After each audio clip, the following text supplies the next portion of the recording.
joined by Andy Steves and our cameraman Lauren Webster with Bell Alliant.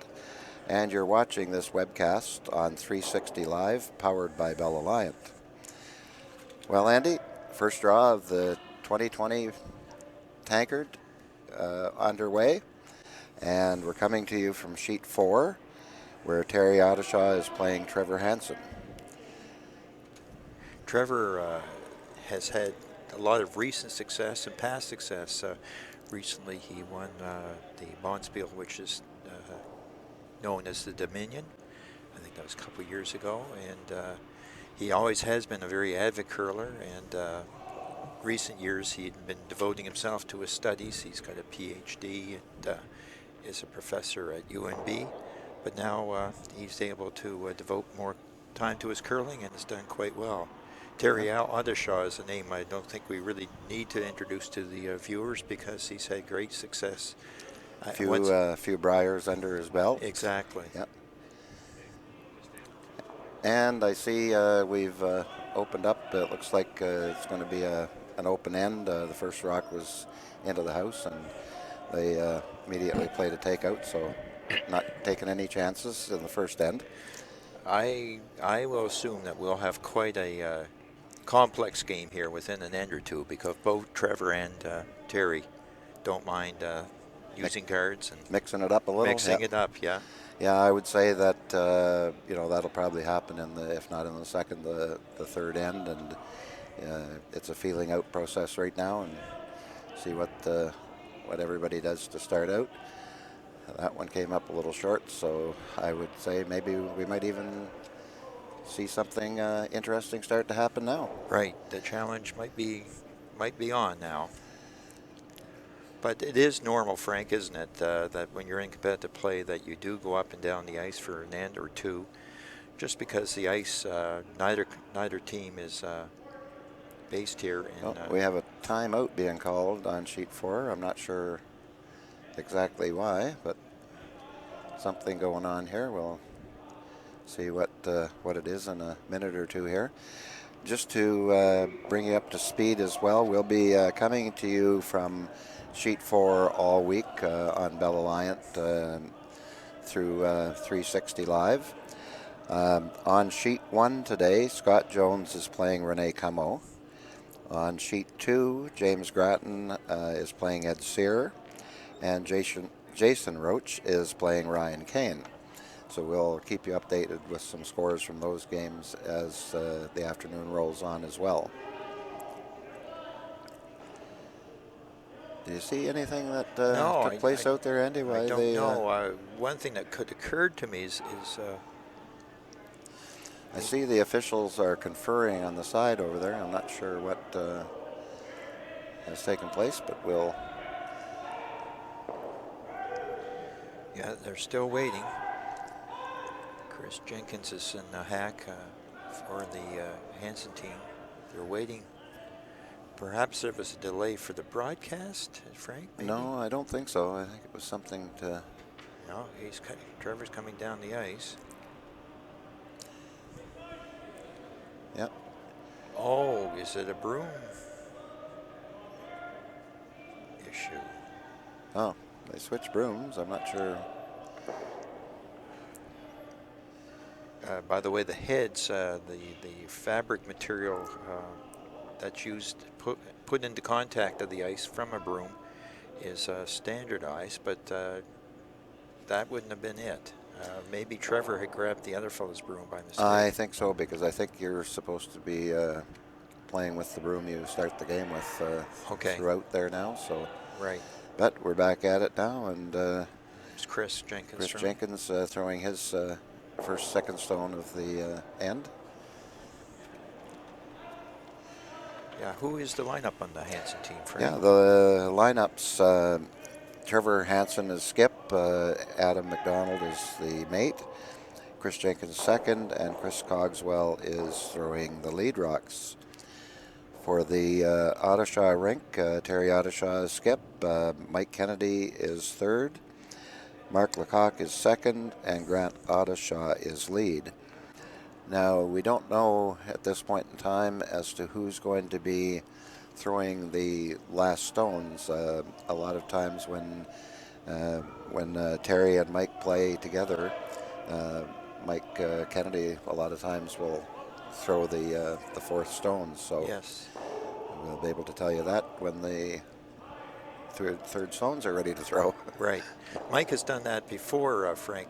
He was part of a seniors team that won the World Championship, and he threw skip rocks, I believe, and it was Yes. the Wayne Talon team. Yeah, Wayne Talon and Mike, and who else was on that team? Mike Flannery, Mike Flannery, Wade and Blanchard. Wade Blanchard. And Chuck Kingston was the fifth. Chuck Kingston was the fifth, yep. Very good run. I believe they went undefeated at the Canadian Senior Championships, and I'm not sure if they didn't go undefeated At the Worlds. as well. I stand to be corrected on that, but if not, they certainly didn't lose many anyways. So No, and they almost repeated the Canadian Championship here in Fredericton a couple of years ago. that's right. Lost in the semifinal. Yeah. I see it's Pinder who's actually throwing. Yeah. Pinder throwing the second stones there now. For the Odishaw team. Oh, that's right. So Mark Lecoq is not here.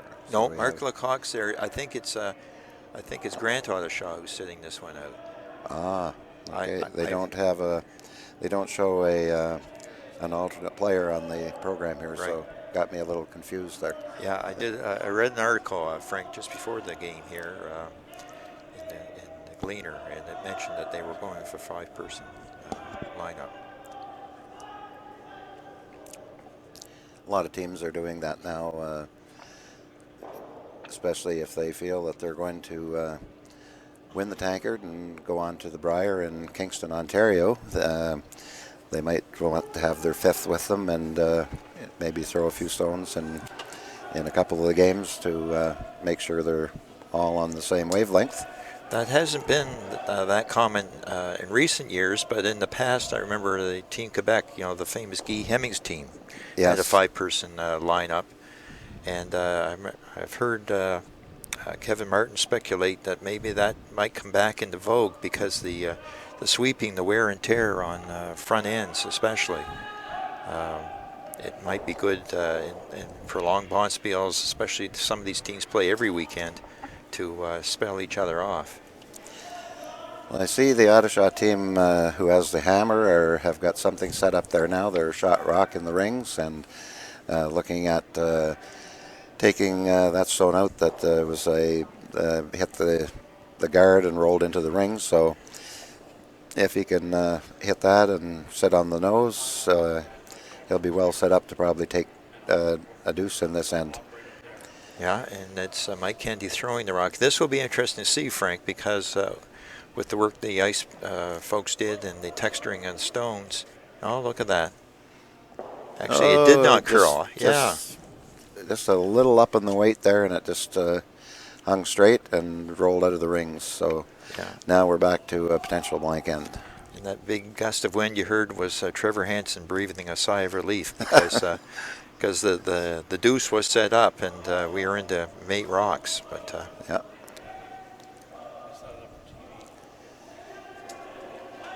this is a fairly straightforward takeout. Probably going to roll into towards the 4-foot. Nice throw there.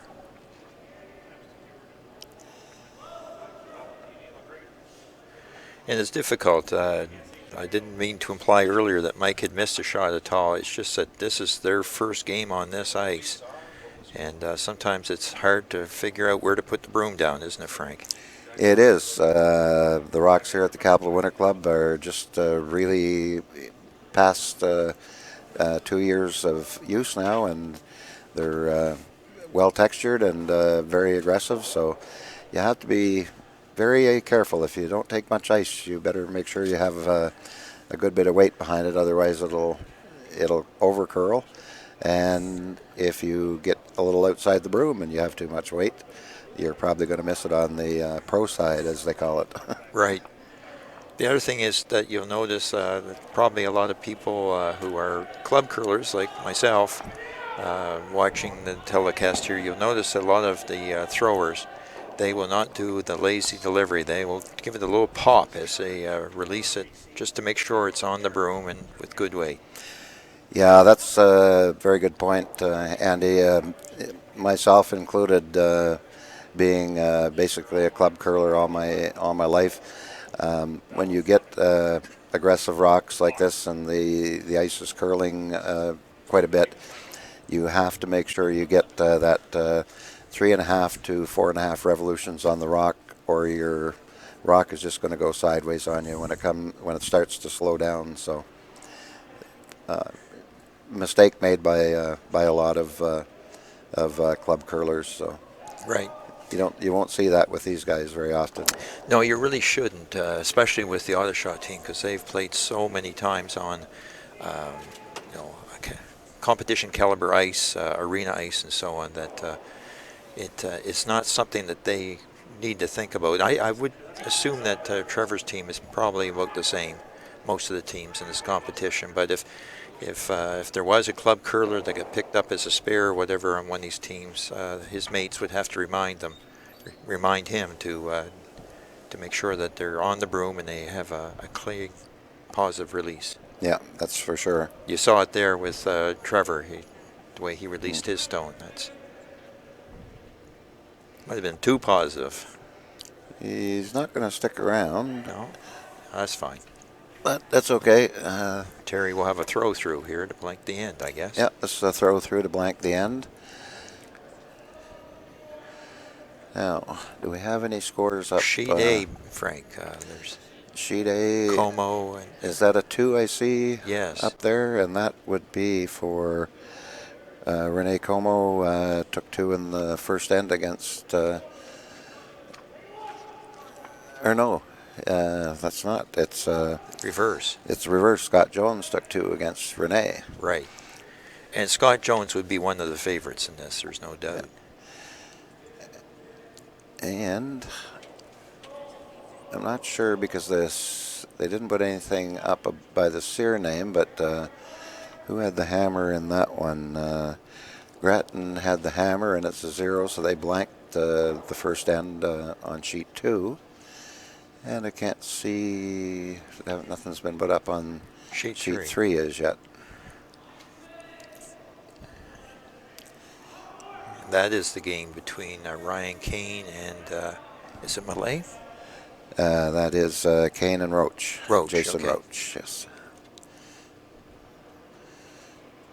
He's looking to put one top 4 foot, but that rock looks a little bit rich on the weight. Yeah. Probably not going to stick around.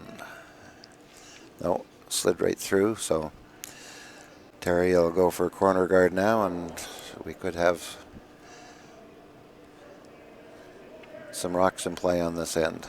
Yeah, Terry's in the enviable position of having both first and last rock in the end now. Let's see what Mark does for him. It looks like it's going to be good corner guard, Frank. Maybe it might overcurl a bit. It's going to be. You're right. Not protecting as much of the 8 foot as he probably wanted. That's well over there, but yeah, that's part of the learning exercise that skips have to go through. This is unfamiliar ice at this point, but it's a corner guard, but it won't be guarding very much if it's brought into use. Now Trevor's going to the other side of the house to get play away from that corner. Again, is this heavy? It looks a little bit heavy again coming down. Yeah. Not quite onto the weight there. Terry might have to sweep it through. Yep. There it goes. There. It was closer, Frank. It was just that little bit. And quite often when you throw down the center line to the wings, you're anticipating a bit that the ice will be a bit slower when you get to the side. Yeah, that's true. I didn't bring my stopwatch up. I was going to do that so we could get some times from hog to hog and see what it's doing. We'll have to try to get Fifth. somebody to bring us up one of those if you happen to be listening down in the lounge. A stopwatch up in the broadcast booth would be greatly appreciated. Well, if they are listening, a cup of coffee and a donut would be welcome too, Frank. Keeping up with the stereotype of curlers There you there. go. Yeah, or a draft. Maybe a little early for that for me, but Yeah, me too. so now we got 2 corner guards up. Two Double corner guards up, and Trevor's really hoping that he's still going to try to put the play in over on the right-hand side of the house, away from those rocks, to keep the play on away from that side and being able to roll in behind covers. So. Goodness, this looks 4 foot back 4 wouldn't be too bad. That's starting to come down. I think it's going to be just probably back 8. Back 8, back 12. Yeah. Yeah. I don't know. It might do the trick, Frank, but yeah, he is. Terry's going for the freeze down to it. That way he'll keep the play well. A little surprised at that. He could draw in behind his own guard on the other side and still be shot rock and fully covered, but I guess he wants to feel out this side of the ice maybe at this point. Yeah, that might be. Looks like a lot of weight too there coming down. Yeah, it's not bad, Frank. I don't think. Starting to dig in. It didn't really catch the curl the way they anticipated. Yeah, it's that's pretty a beauty. darn good. Yeah. What do we know, right? What do we know? Yeah.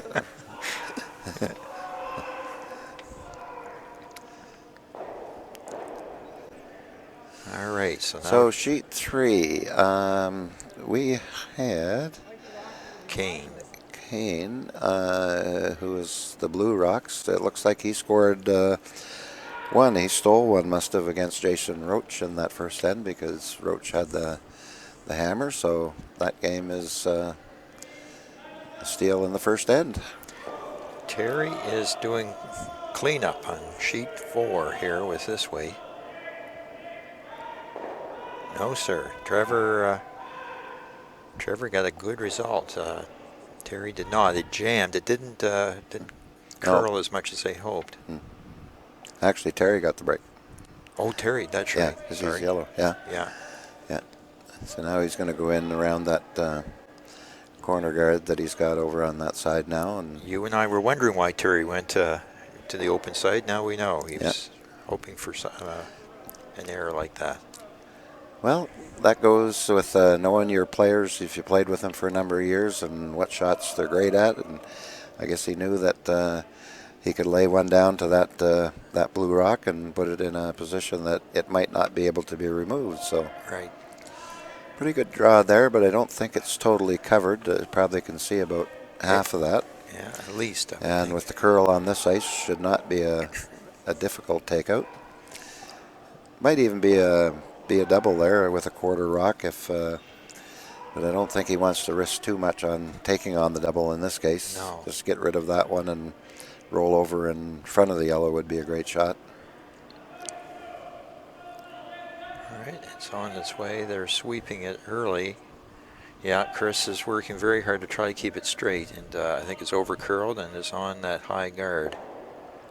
Yep. Ooh, almost got a break there, Terry did. Well, actually, he did. He hit the blue rock is now covering the second shot rock on the right-hand side. Well, Terry's in quite a good position here now. He's the Hansen rock that was delivered rolled over and created another corner guard on this side, actually guarding second shot. So Terry can draw in top 12, top 8, and be sitting pretty good with 3 in the house. And we're down to mate rocks. We are, and one of the best rock throwers in the province, Mike Kennedy, is about to answer the call here. He certainly is. I've never seen, I don't think, in this province, and I'll tell you, with even a lot of players, smooth delivery, never wavers from his technical abilities and sliding out and making sure the rock is delivered online. And generally the weight, as you can see here, is just about spot on. Look at this. It's curling hard. I think this should be apparent to our TV viewers. That's going to be, I think, 100% buried, Frank. That was exactly where he wanted to put that rock. As they say, sometimes you'd like to pick them up and set them down where you'd like them to be. If you could do that, it'd be an easy game, wouldn't it? It would be. And here we go. Trevor really needs a takeout here in a nice roll. It's not just only the takeout, he needs the roll as well. And it's over curling, really. Yeah. Didn't get the roll to the inside that he wanted. No, he needed the roll, folks, because Terry's well on his way to having a 3-ender here. And you notice how top skips like Terry or Trevor, they utilize the mistake. Yep. That blue rock that's there at 9 o'clock, if you will, on the clock dial, the one that's just been thrown, he's going to try to freeze to that, hoping for another jam. And what will Trevor do then? Yeah, if he's even if he's not frozen over on that side, as long as he's around T-line, it's going to be difficult to hit and roll behind anything. Right, good point. He just doesn't want to leave this one up in the heavy. top 12 or top 8. I think that's actually going to be just pretty well around T-line, or just maybe a hair past. Yeah. Yeah, another good shot. Yeah. No, the perfectly positioned again. Right, and it's the one that's wide open, but it's number 3. If there's just an exchange of rocks in that position, Frank Terry will get a 3-ender.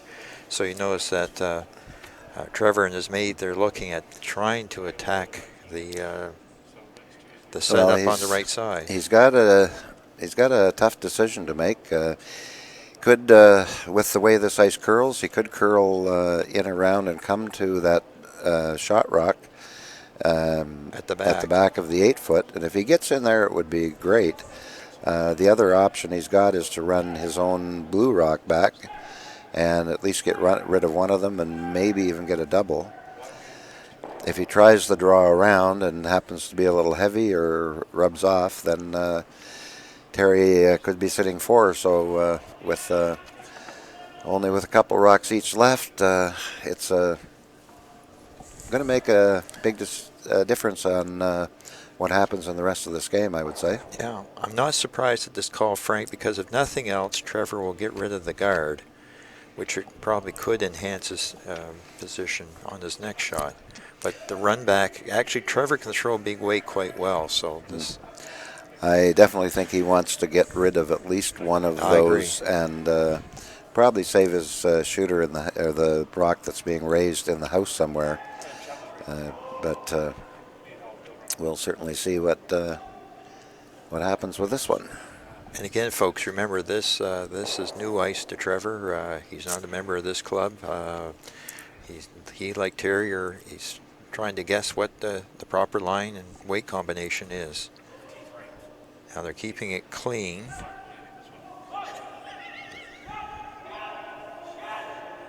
Looks pretty good, Frank.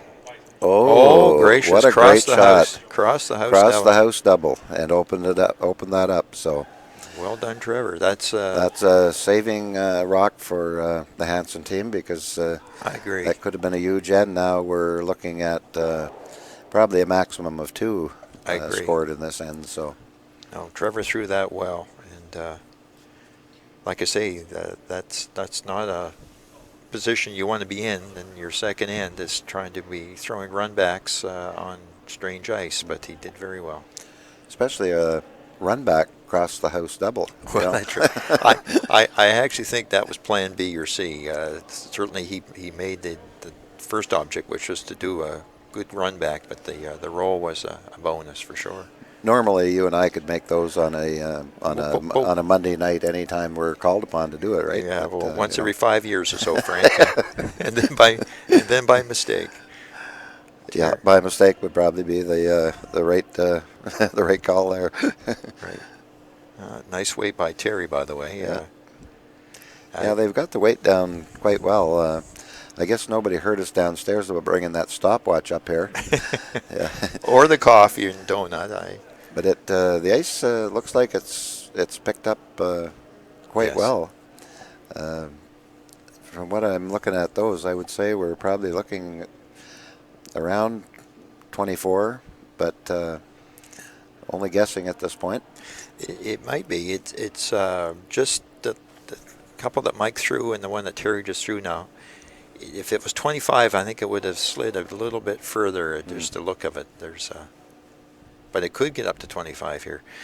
You notice the placement of Terry's rock was so good. There's no double possibility for Trevor here. He's just going to hit number one and stick, he hopes. And yeah, if he hits and sticks, then Terry's got to do the same thing because, and if he rolls out, then it'll be a real big win for the Hansen rink because they were looking at a potential 4 a few minutes ago, and now 2 is the max that Terry can get if he hits and sticks with this one. Yeah, and again, this is not an easy shot for Terry. He's taking the other turn.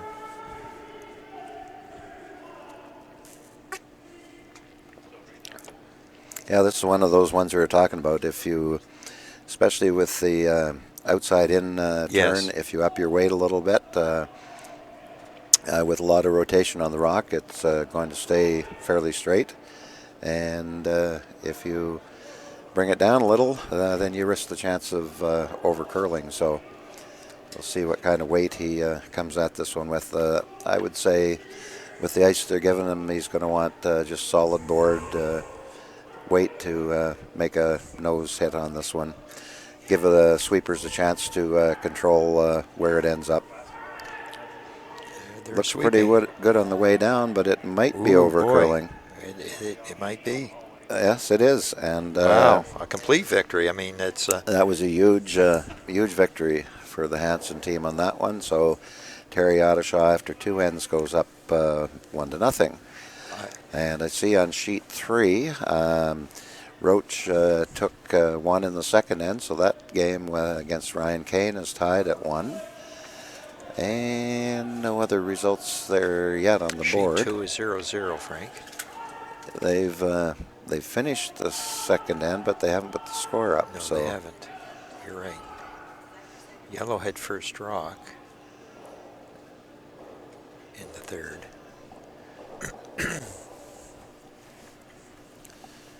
The yellow had first rock, so that end looks like it was probably blanked.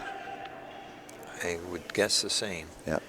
And on sheet 1, they just completed the end, but I didn't notice what happened over there. Busy watching our game. The last end, Frank, where it looked like Terry had a good chance for a 3 or 4 and end up getting the 1. That won't bother Terry or his teammates. They've been in so many games where, the lesson they'll take is that, look, fellas, we generated opportunity. We didn't capitalize on it, but we can probably do it again. So, well, that just, really is the essence of curling. You cannot do anything about the other person making a great shot to cut you down in the end or whatever. If they make the shot, if they've called it and they made it, it's well done, and you just have to maybe change your strategy a little bit in the next end, or make that really good shot yourself to get the extra point or whatever. I see again the Hansen team, the front end is still struggling a bit with weight. That the first rock thrown by the lead just slid through. Terry swept it a bit. Yeah, I'm surprised because the speed must be really picking up because when they're out in practice, they didn't seem to be having any issues. But these ice makers are pretty tricky fellows, They can change the speed between practice and the actual game time, without much trouble. And sometimes they do that just to kind of sit back and say, you thought you had me figured out. Well, folks, Frank should know he hangs around those folks. So, and I guess appropriate to mention here at this point, This week, the ice is being maintained by Chris Stapley, the New Brunswick Provincial Ice Tech, and our very own Joe Mason, who hangs around 6 months of the year here and gives us really good ice to curl on at the Capital Winter Club. And they have a cast of, I won't say hundreds, but a good half dozen volunteers to help them with the various chores required to keep the ice in best shape. They do. We've got an amazing bunch of volunteers here at the Capital Winter Club in all areas, the ice being one of them, and they are a motley crew, but man, they work hard and they are always available to help out when we put events like this on, and more than ready to step up to the plate, and we really appreciate them here at the club. The way this end's been developing, not too much has gone on yet.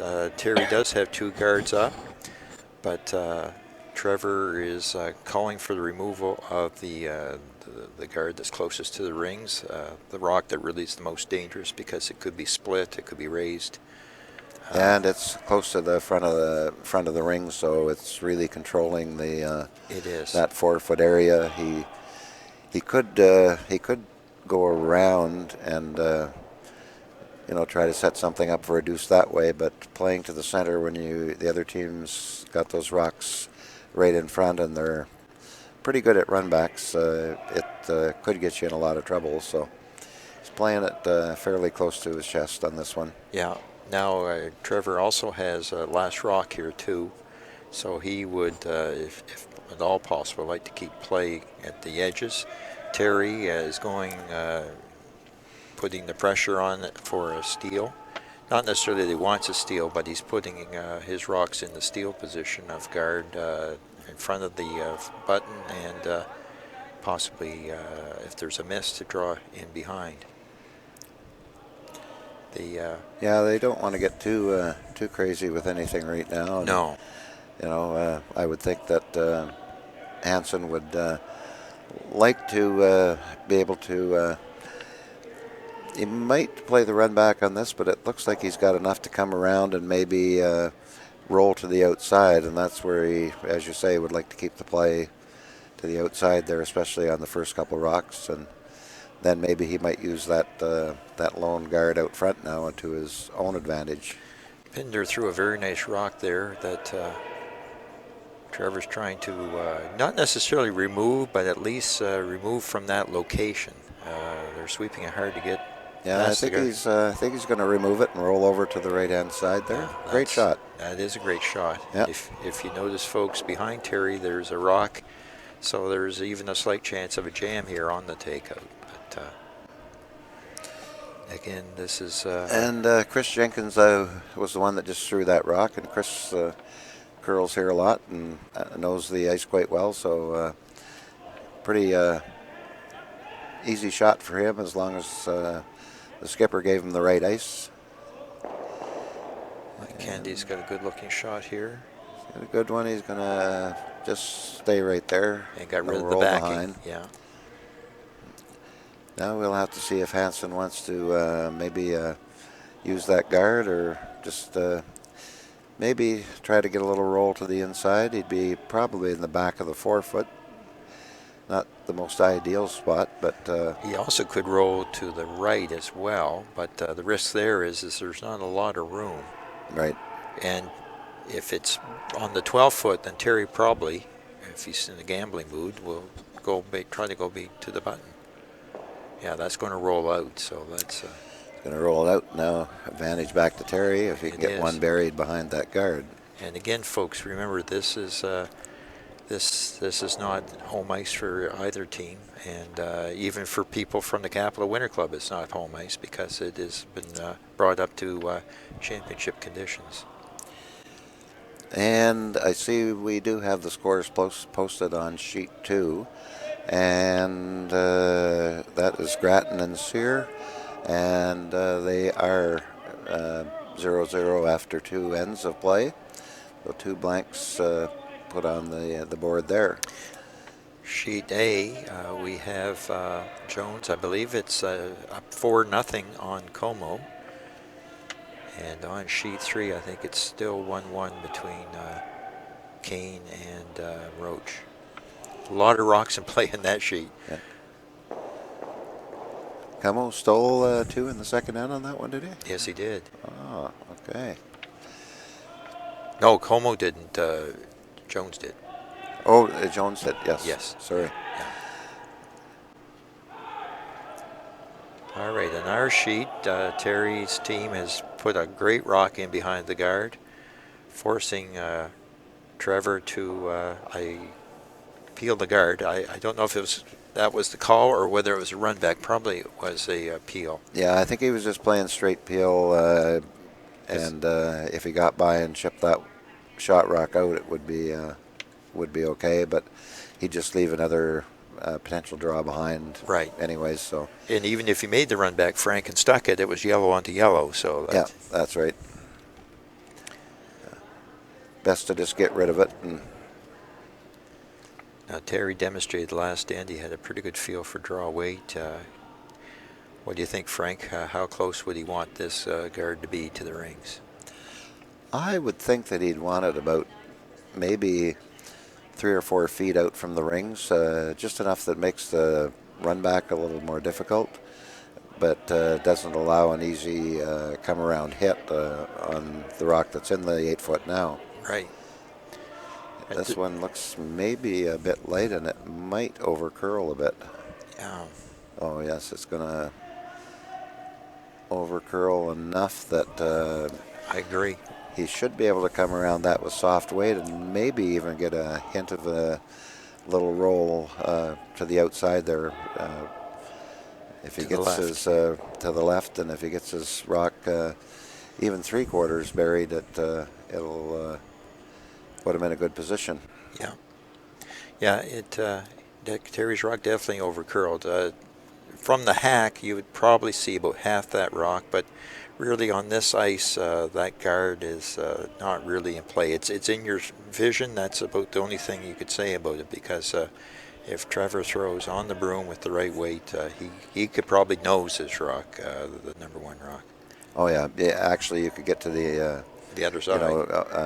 Over it's to hanging the other now. side of it. It's hanging a little bit, but it's good weight. But he's going to just hit it and roll to the other side. Wow, It might even roll right out. Wow. Yeah. I think just a little bit too much weight on that shot. Yeah, opportunity missed, but again, it's only the third end. The fellows are still trying to read the ice, but I was surprised, Frank. I thought on release that Trevor had a good rock, so maybe that's a bit of a straight spot, possibly. I think it might have been just the weight, Andy. Okay. It looked like he had a fair bit of weight on it. Looked more like a control to normal weight. And True.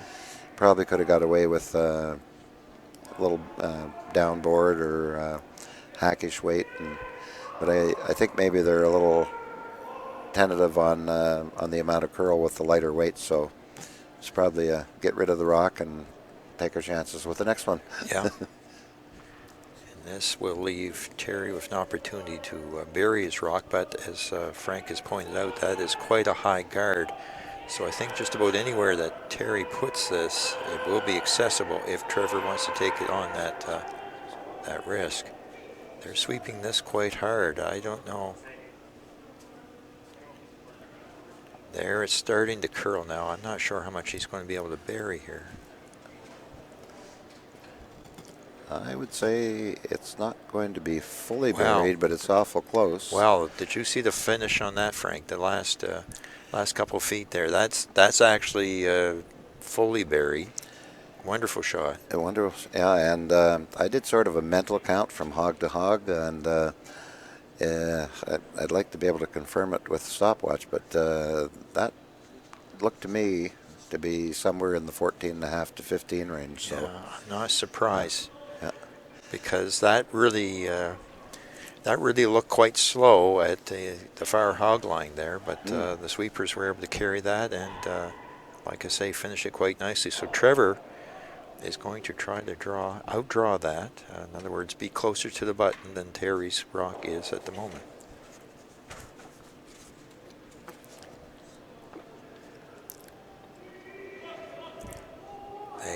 jumping that rock. Now they've backed off. Well, what's your guess, Frank? I would say it looks like it's a little bit heavy. I think so too. Yeah, it's sliding through the forefoot and not going to quite do it. No.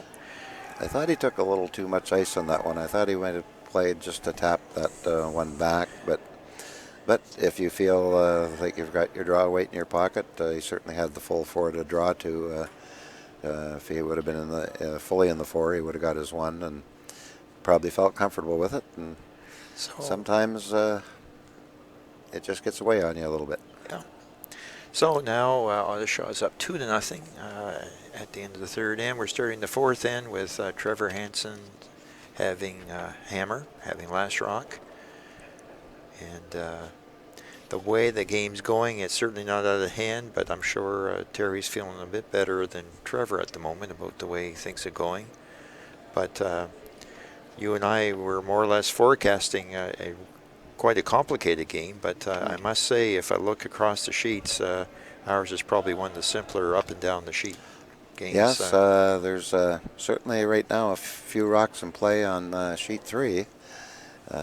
Yes. And that game is tied at 1, and it's blue rocks. I think it's Kane with the blue rocks that has the hammer here, and I'm not sure if that's his last rock he's throwing now, but it is, Frank. This is last rock of the end. Looks like he has a good possibility to pick up a couple here.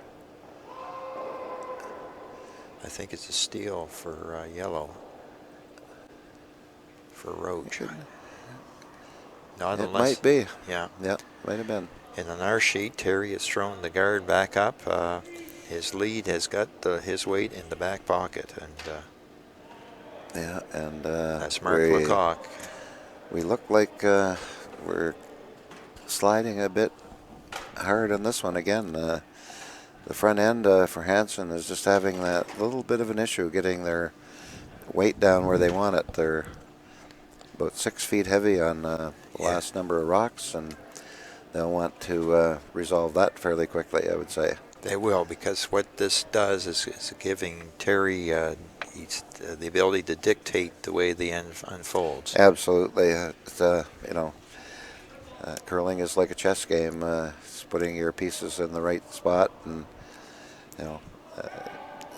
making the other guy throw a more difficult shot. And if you can do that, then most times you'll come out a winner. Now, non-curlers watching this telecast might think that Mark is throwing his rocks a little bit short because they're being swept all the time. Actually, for someone in the lead position, that is a good throw, although they end up quite close to each other. But the idea is that with sweepers you can control somewhat the line and depth. So you don't want to do that just on your throw itself. You want to bring your sweepers into play, and you can have options where rocks end up. Yeah, most of the times on good ice like this, like to say, if you want to draw to the tee line, your object is to throw to the rock to the top 12, and your sweepers then can control it into the tee line from there. This is unfortunately it's over curled a little bit. That actually had very nice weight on it, and it's not too bad though. It gives him a corner guard now, and actually gives them both ways to come around, because Terry's two rocks are not lined up. They're staggered, and anything that goes behind those it's going to take a couple rocks before you'll be able to remove them. Yeah.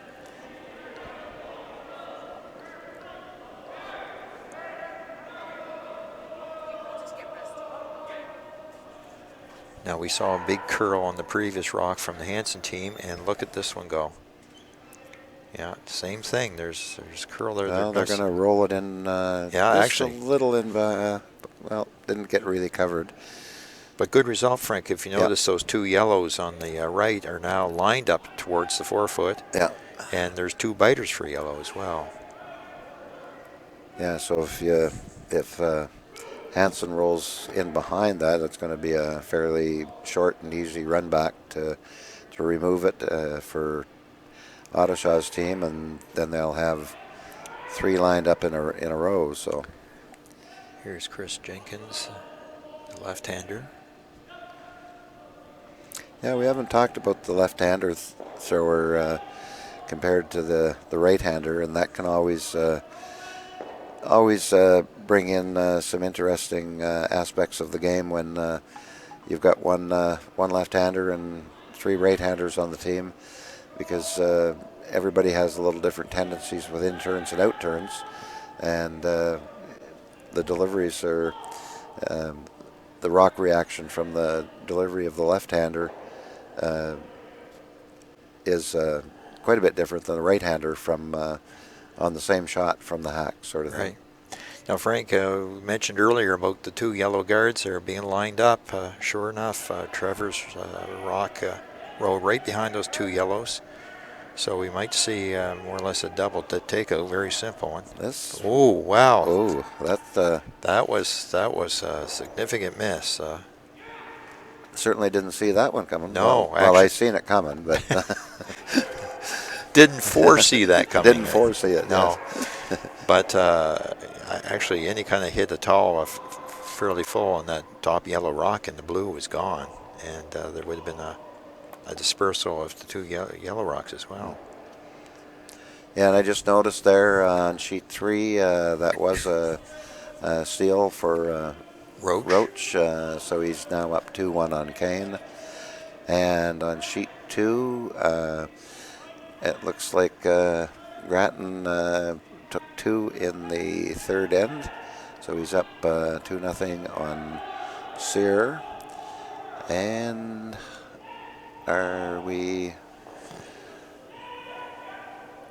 what happened in the 3rd? I would say that Jones is now up 4-2. Como got 2 in the 3rd end. Yeah, so all fairly close games so far. Now, Chris Jenkins threw a draw which did not bury. It's in a very nice spot. It's on the 4-foot. But he is sitting 2. He is sitting 2, but that rock's wide open. Terry's asking for a hit and roll here on that number 1 rock. But again, that miss on the raised takeout has given Trevor a chance for a 2, depending on this rock coming from Mike Kennedy. Again, that very nice slide that Mike has. Mike doesn't miss too many of these usually. No. Pinder's keeping down it pretty straight. good weight on it, Yeah. and I would say he's going to get a decent roll out of this. Lovely roll, actually. Just not quite enough. No, it's not fully buried, but if it had been fully buried, then it would have been accessible by the raised takeout. Here, you got to get it clean. Yeah, Trevor will now ask his thrower to take that one out and roll to the left behind his guard. Yeah, Adam McDonald is now throwing his rock. It's got a curl a bit. It's hanging. He's got a piece of it, but I think he might roll out here. Yeah, Chris is trying to make a curl. No? It looks like he's going to stick around for a second shot. Actually, that's not a bad place. I agree, Frank. I didn't think it would stick around, but Chris was trying to give it a little bit of impetus towards a fuller hit, and sure enough, he got it, and a great roll besides. Terry's checking to see. Yeah, he's got a tough decision here now because he can, again, this double raised back takeout is quite easy to do, but he's not going to be shot rock when this happens. That's what Terry was checking, yes. And, it'll still be in Trevor's hands to be able to work the deuce out of this.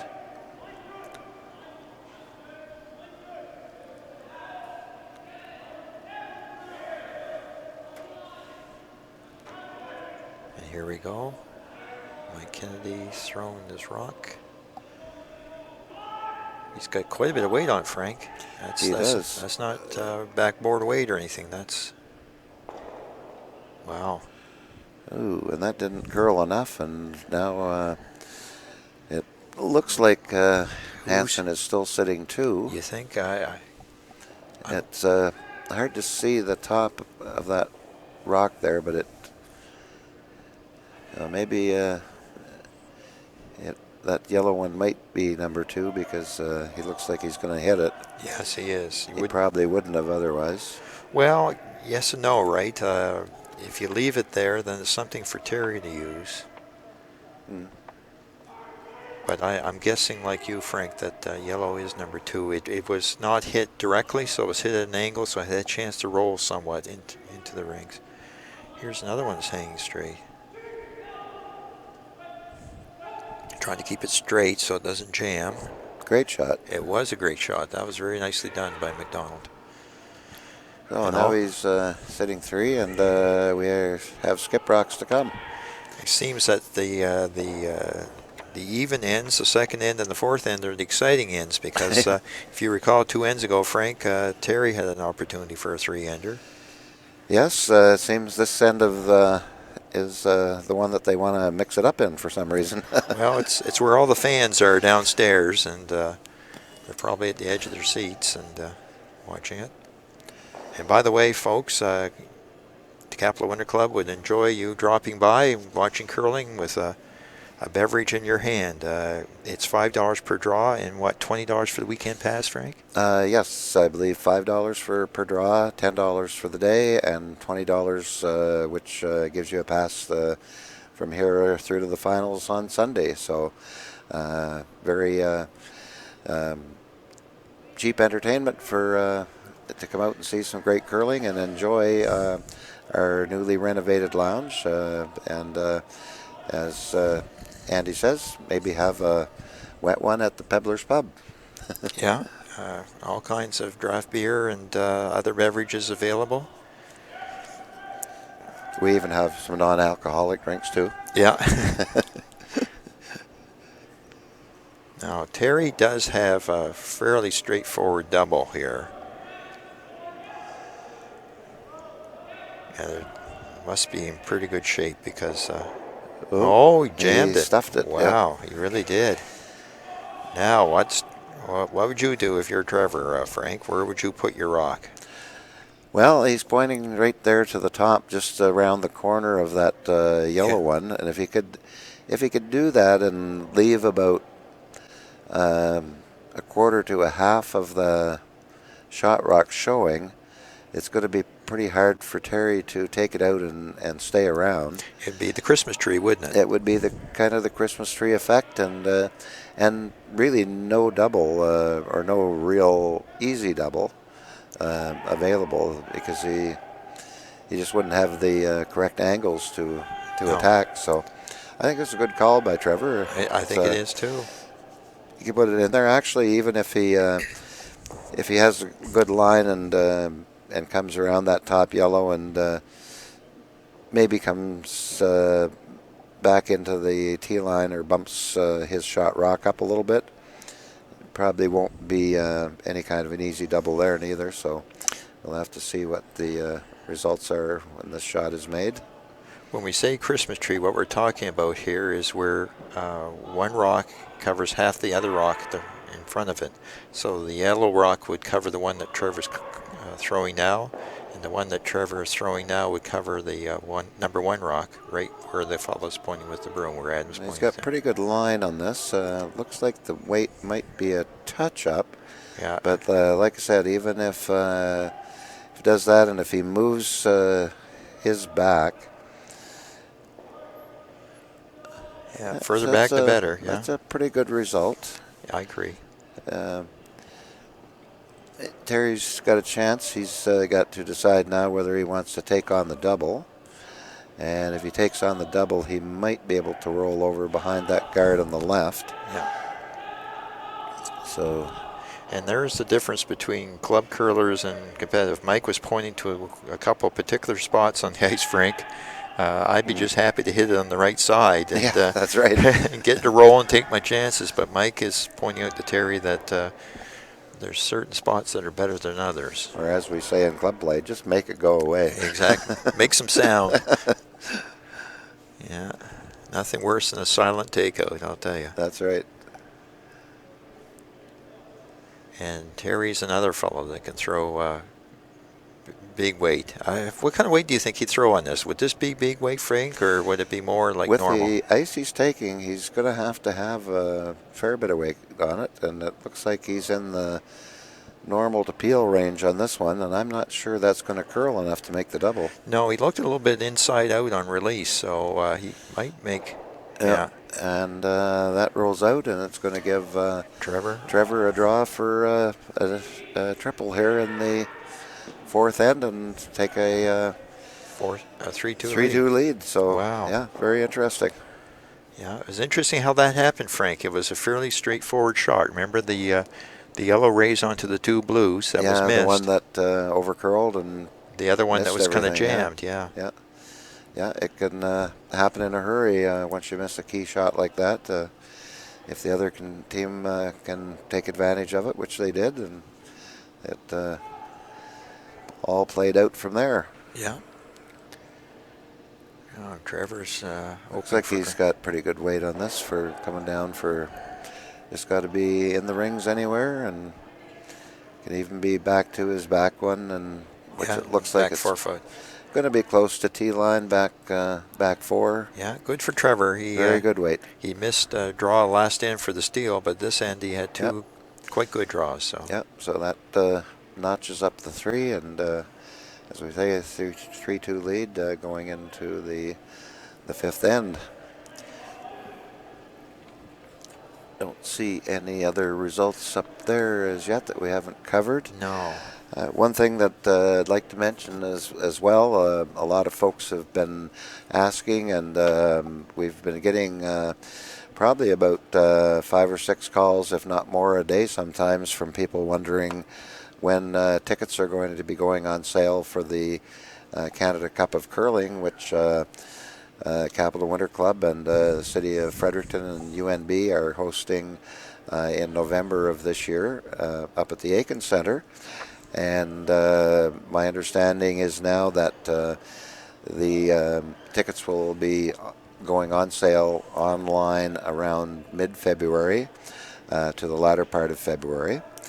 And also, if you want to volunteer for that event, there's a link as well that takes you to the volunteer page, and that's right on the homepage of the Capital Winter Club. So keep an eye on those, and keep clicking on the links, and once they're active. But I'm sure once we are given a specific date, we will be posting on Facebook and on our webpage too that the tickets are available, and you might want to get yours fairly quickly, because if it's any indication of the fans that we've had at events like this in the past year, it'll sell out pretty quickly. Yes, the Everest show sold out within what, 3 hours or something like that? It was pretty quick. I was unfortunately was away during that one, that Everest Summer Challenge, but it sure didn't take long for those tickets to sell. Well, Frank, I think we're going to have an end on here. It might be quite cluttered. Chris Cogswell threw a very nice guard, and I think he was the happiest person on sheet 4 when he did, because he'd been fighting draw weight a little bit. Yes, he brought that one into control quite well. Mark Lecoq's now guarded the guard, and now Chris is going to go behind.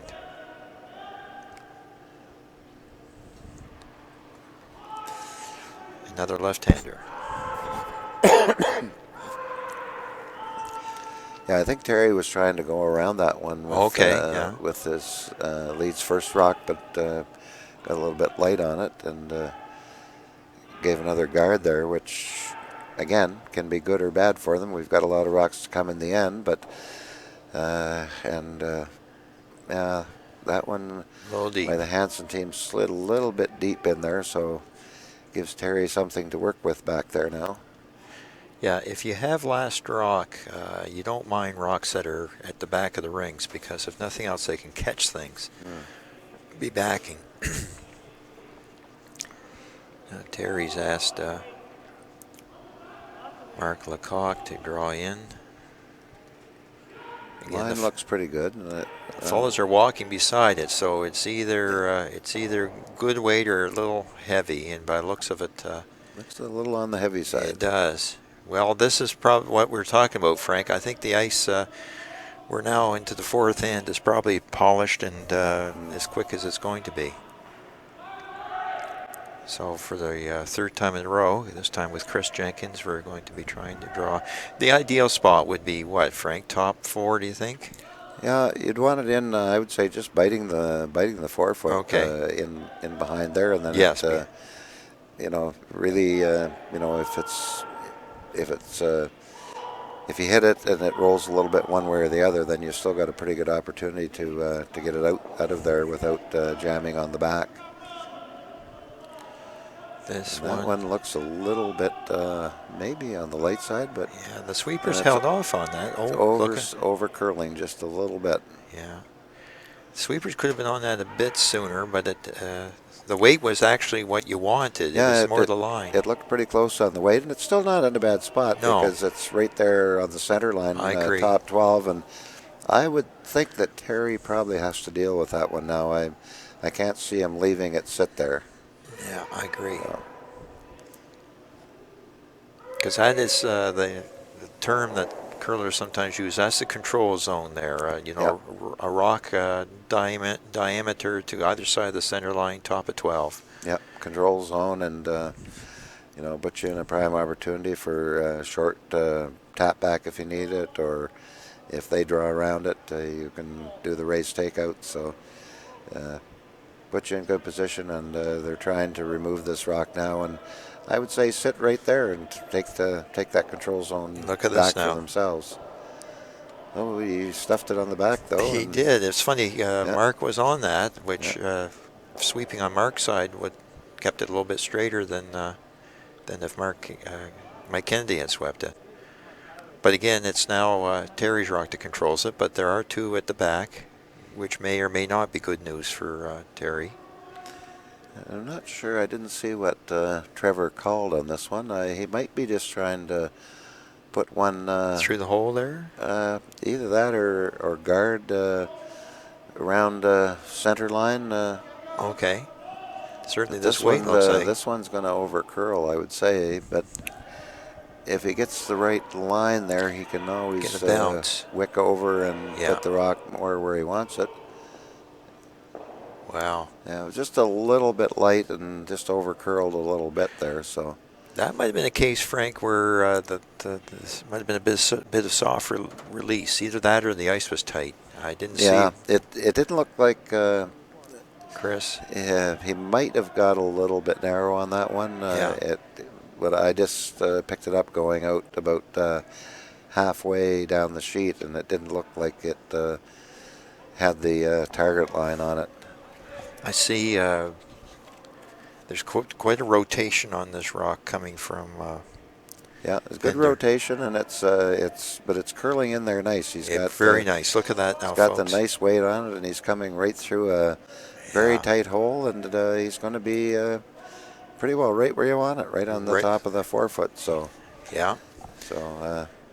advantage back to Terry at the moment. And remember, we were talking before whether those blue rocks at the back were good or bad for Terry. In this case, they could be good because it's going to be hard to clean out that yellow pure. You could pick it out, perhaps, but... 3 staggered guards out in front of it, too. Exactly. So it would take at least a couple rocks now to get that...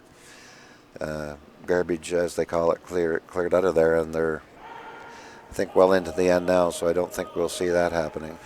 And this is a case where what's great for Terry could be great for Trevor, depending on the results of this shot. Yeah, and it's curling in there beautifully, and nice looking weight, folks. You don't want to bounce it into the open, though. No, he lovely. Sat there right on the corner of that. Lovely. And it looks like Odishaw's rock, the yellow, is still shot, but he's put that in a position that it's going to take a good shot to get in there for second.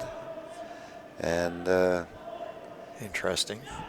Yeah, he probably just wants to guard that one, keep that situation in check, and then draw draw around from there, but it'll certainly give Hansen a chance with his next shot to make the draw around first. Strategy 101 tells you that you try to take 2 and you try to force the opponent to take 1. Right now, Terry is looking at 1. So Trevor's quite happy with this, although Terry will have a draw with his last one because that whole right side of the forefoot is open, exposed. So far. So far, exactly. That's true, because now that Mike puts a cork in the bottle here for that draw to the port, what's Trevor going to do? Is he going to attack, do you think, the forefoot, Frank? Well, if I was him right now, I'd be hitting the that yellow rock that's at the top of the house and taking control of that area. Yeah. Because then if Terry decides to draw around it, you're running back your own rock. But it looks like he's trying to play back 4 weight and do a similar shot to the previous one and move his blue back onto the shot rock, move it maybe about a foot, and then he would be sitting shot rock and totally buried. Yeah, that's probably right, Frank, because another thing you try to avoid is giving a good curler the same shot twice, and McDonald did a very good Looks like shot. he's got a great line on this one if he's got the weight. Oh, look at this, folks. This could be extremely good. It is Wow, beautiful. Beautiful. Great In result. fact, well, no, I think Terry's still second shot at the second back or there. third? Do you think he's second? It looks like it's fully in the Yes. the 8 foot, and the one just delivered is pretty well biting the 12. So Yeah, we don't have the advantage of the overhead camera here, right. so we can't tell, folks. But regardless of whether Terry's number 2 or number 3, Trevor's got to be feeling quite good about this. The yellow rock on the control zone, Frank. If you hit half that, do you think you could make the double? Drive it onto the blues, or is it too close? I don't. I think there's too much separation between the two blues. Yeah. You'd have to hit it awful thin with a fair bit of speed. You might possibly get it, but if you tried that, you risk flashing it by on the outside, and with a few rocks left, your options are limited. So Right. But that was a wonderful shot by Adam McDonald. It was. Yeah. Well, his first one was great, but once again, giving him the same shot twice is. And Adam's no stranger to this game in the province neither. He skipped his own team for a couple of years and did a couple pretty good runs at representing the province. So they've got a fairly good team there. I know they weren't ranked that high in the standings going into the playdowns, but they're here to play. Yeah, that's the point that Scott Jones made himself, and the Gleaner in the Times transcript. Gleaner is that anybody that's here, if they're here, they can win, and you get the run of the rocks. Somebody and he is trying that shot you were talking about, and he made it. He made it. Blue is still sitting shot. Yeah. It's good though because he moved it. It's not, instead of being top 4, now the shot rock is at the back 8, and there's lots of room to maneuver in there on either side for Terry now to get shot rock. So Trevor's probably going to try to draw one in. Or will you try a takeout on that yellow number, the one beside the blue one, Frank? Probably the number 3 rock. I'm right not now, sure that gains him too much. Okay. But if he drew in and just put it top 4, with again, backing. Partially covered behind the guards, then there wouldn't be any double there, and Chris Jenkins is making it clear what he wants. It's more or less what you talked about earlier, Frank, getting rid of that yellow one in the control zone. And you can see, folks, why it's called the control zone, because Terry and Mike Kennedy really made full use of that shot. I'm not really sure I would play that shot now because right now, if he did that, you'd still be sitting up there, but then it would give Odishaw a chance to come around. I think there's room coming around outside in, Yes. taking the blue one out, and then he'd be sitting two. So I really like what he's doing now. If he gets around there, comes in for second shot, or if he's sitting 1 and 2, he's put himself Yeah. really in charge of this end again. Yeah, no disagreement there, Frank. It's this is the fun of curling. Actually, are all the options. The other thing is too, fortunately for Trevor, is that last end he threw 2 good draws, so he has a feeling for draw weight. If he didn't, this would be tricky because this is a path that we haven't seen thrown much. Yeah, and I'm not sure if it'll be interesting to see if he's taken enough ice on this with the proper Good point. weight. Good point. Because they really take off there. Yeah, it's already and that started. One looks like it's really moving hard. All over the yellows. So now I Hard think he's gonna try to. Ooh, look, he's by. Is he by? No. No. Got to the blue. No, that is not a really good result. Not good at all because Terry's got a tidy little pocket to draw into there. So I see we're through 5 ends on sheet 3, and Roach picked up another 2 in the 5th end. He's up now 4 to 2 on Kane, and on sheet 2, Sear and what's the score there? Are we 2-2? it's 2-2. Yeah. We're 2-2 after 5. Sear and who's Grattan. Grant? Okay. Yeah. Sear and Grattan. So that's a really good game. James Grattan came into these finals ranked as the #1 team overall, and Ed Sear's team being fairly new, a new team here in New Brunswick, only over the last couple of years, plays here out of the Capital Winter Club, and they've been having some pretty good success lately in some of their endeavors. So they're showing that they can play with the best of them, as you say. Here's Terry's rock. He probably went to school on Trevor's attempt, and yes, he's close to the guards, but he's clear. He's clear, and he's got the blue rock, and he's now sitting 1, 2, 3. Yes, he is. He is sitting 3. Wow, really interesting end, folks. The way this has gone back and forth. One simple miss in both the ends that ended up in multiple scores, and now it looks like there's enough an angle there to make a in-off double, and if he does, that'll really help him, because it should be behind cover, and then Terry's probably going to have to make a really good draw in order to get his one. So it's a back and forth battle. It is. But it just shows you how one easy miss like that can really throw a wrench into your plans. Well, and the wonderful shot that Kennedy made that angled the yellow onto the 2 blues. Yes. At that point, Trevor was lying 2 behind a wall. Mm-hmm. And now, after Terry's shot, they're lying 3, but with an opportunity for Trevor. They're sweeping it hard. He came narrow on that one again. I think he was narrow. Oh my God! Did he get lucky? Well, he did.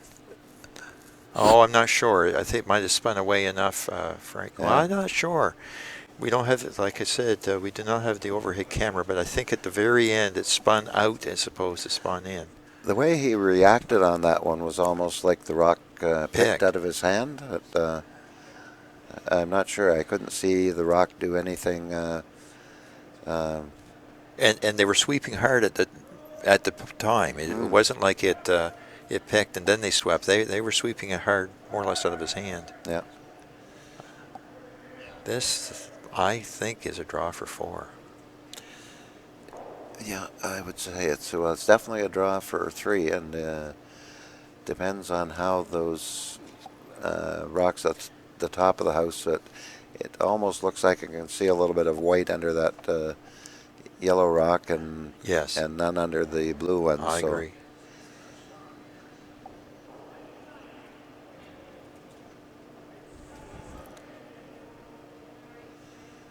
This is always a nice feeling to be a skip and being able to draw for 4. Although I can't tell you how many times I've either whipped it through or come up light, Frank. It's a Oh, nice yeah. feeling. But Yeah. It's such an easy shot until you have to make it. yeah. Look at that, right on the button. Right on the button. Well yeah. done. Yeah. Yeah. I would tend to think that Trevor, on both of his shots in that end, probably rolled them off his hand a little bit, and came. The rock took off quite quickly from the release. So Yeah. they hadn't played that outside in on that side most to this part of the game, and unless you've seen a few rocks down there, it can bite you pretty quick. Yeah. So now we're into the 5th end break with Odishaw up 6-3. So they're taking a little break here, and I think I'm going to take a little comfort break, so I'll be back in just a minute or two. You can probably get your stopwatch. Yeah, we might do that.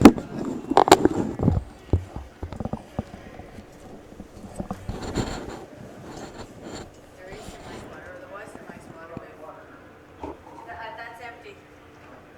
I have a jug over here.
Yes. I didn't realize realize you were a national broadcaster. International. International, sorry. Yes, Oh, international. gee whiz. That's true. Being That's, viewed by something a little bit less than other people. yeah. Maybe all of 2 digits, right? Well,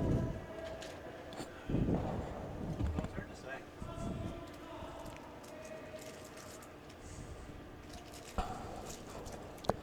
With the ladies on the weekend, we had people calling in or texting people. Mom in Florida watching on there. Yes. 15 seconds on sheet before break. I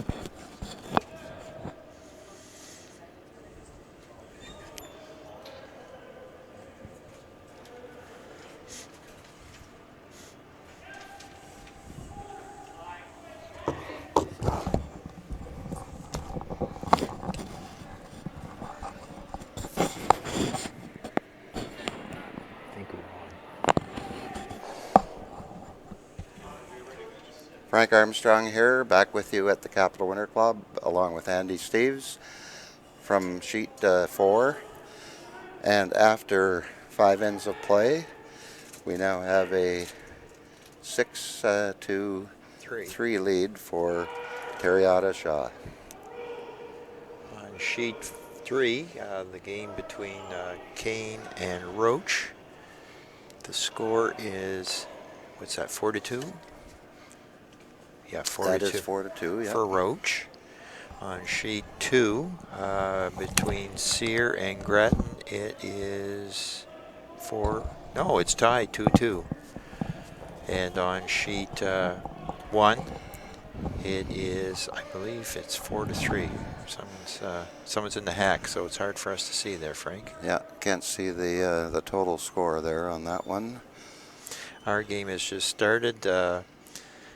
Quite often you'll hear on the national telecast from the Briar or from the Tournament of Hearts about the fact that they polish the ice between ends, give it a little clean, and it often makes the ice faster. And as you see here, it happened here as well. A rock slid through. Yeah, they mop the ice to take off any debris and usually repebble in front of the hacks so the sliding surface doesn't break down and the rock delivery feels the same when you deliver, so it helps a lot. And here And I found a stopwatch and didn't get a time on this one, but now we'll be able to get a little better feel on how fast the ice surface is running. Okay. That one's coming in quite probably nicely. T-line. Chris Cogswell. Nice rock there. After giving the 4-ender, that's kind of a bad way to enter your break, but it might have also given Trevor and his teammates a chance to talk things over and decide what to do for this second half of this game. Yeah, and I think he called that one into the house. I think he's going to probably play at least one end here, trying to get their feet back under them after giving up the 4 there. They want to make sure they get their comfort zone back with their weight and deliveries, and then they've scored a 3 already in the game, so they can certainly do it again. Yeah, and even that last end, Frank, with the 4-ender, 3/4 of the way through the game or the end, they were in good shape. They were lying 2 behind the wall, and so we've got the stopwatch going on this one, and he's looking for a tight guard, and it's coming down, and it's 15:72, and that's just over halfway into the house. So I'd say we've got some pretty quick ice out there. I agree. Terry's going to try to put one center ice and take care of that.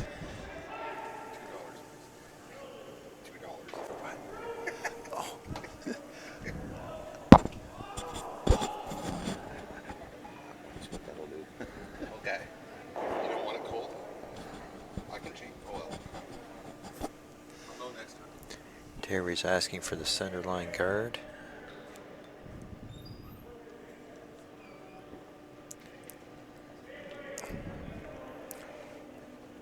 pretty good shot there too. Yeah. Again, those who do not curl very much, Terry, even if he wanted to, could not have removed that card that Cogswell had put up on behalf of Trevor Hansen, the blue guard, because of the 5 rock rule. Yeah, the 5 rock rule makes the game quite interesting, especially when you get down a little bit. You cannot hit until after the 5th rock comes to rest, so that's... You can't hit guards. You Yes. can't hit the guards if they're between the hog line and the top of the house, so Here's this a nice one is low heavy. going to hold on maybe just in the back here and be pretty fully buried if it does. So Yeah, no, it's a good rock by Chris, Yeah. but again, perhaps he was fooled a little bit by the mopping between the 5th and 6th ends. And that was pretty close to 25 seconds Wow. from hog to where it stopped there. Well, I just full back 12 on line, so Nice rock by get a Chris. better feel in this one. He's going to play maybe just a little bit more to try to tap that one just delivered back a little. Looks like he's got pretty good line on it. He does. Sweepers are holding it out there quite Yeah. well. They're off and on. It's back. Nice looking rock here. Going to be close to a freeze. It looks like a pretty darn good freeze, or not Yeah. quite a freeze, but that one was 26.03. So Wow, that's fast ice. I would say Oh, the yeah. ice makers are probably pretty happy with themselves right now. Ice like this, all you have to do is fall out of the hack and let go. Yeah. And here's Chris Jenkins. Chris is going to try to do the same thing. Yeah, you might see a whole row of rocks here. I would say that they would be quite happy to come out of this end with a deuce, Oh, very much so. you know, getting back. So that one is over curling a little It bit. is. It's not going to be shot rock. Yeah, no, they actually, I'm not sure why they were sweeping it at the end there, Frank, because I think they were trying to keep it Straight? straight and maybe tap that yellow back a little more, but it once it takes that big curl, it goes quite hard. Now Terry's going to try to use the center line guard that he put up there and take the play away from that corner. right, he's at the moment he has Trevor snookered in that corner set up, so now he's just trying to set up another area of pressure. It all depends on where they put this rock. He's got pretty good line. The weight seems to be fairly good. It's going to be Coming almost around, it's almost a piece of 8 foot. Yeah, there it is. It's Yeah. 1 and 2 for Odishaw. yep. And believe it or not, that was 24.70, 24.7, and So, that we're is short. just to the top of the 8 foot. So 25 plus. 25 plus to the tee line. Trevor's asking whether McDonald should be playing the run back or not. I think in the first end, second end, sorry, Trevor did a wonderful bailout with a run back. Let's see if McDonald can do the same for his team. They're holding off. It's got a curl. It might go back into that nest at the back. No. Yes, it did. Gracious. Well, the good news is the guard's gone. The bad news is that Odishaw's lying 1, 2, 3. Yes, And they got a rock in hand. but there's lots of opportunities There for is. Hansen though too, because he could still come down and freeze to the one that's near that blue rock on the side there, and be sitting shot rock, or even if he was sitting second shot, it wouldn't be too bad. But it'll depend on where Terry ends up putting this one. It's going to the other side of the house now to try to spread it out a little bit, make life a little more difficult for them to score their deuce. This will be a big rock because there are double possibilities, Frank. You're quite right. I mean, of course, they got the right guy throwing it, Mike Kennedy. But if for some reason Mike came up short or went long, Trevor's got a chance for a couple of magic erasure shots. Yeah. Oh, that's a very nice Yeah. rock. Settling in pretty good, and they want to get it back even as much as even to that back one as possible. So. I agree. Because there's a hit and roll possibility, and that top yellow one actually could become a guard if you a partial guard. And throw a little bit of weight here and try to spring that one right across to that other one, or try to play a double one way or the other. Or, no, the only draw possibility would be the freeze, because even if you froze to that one at 3 o'clock there beside the blue, it would be number 3 rock.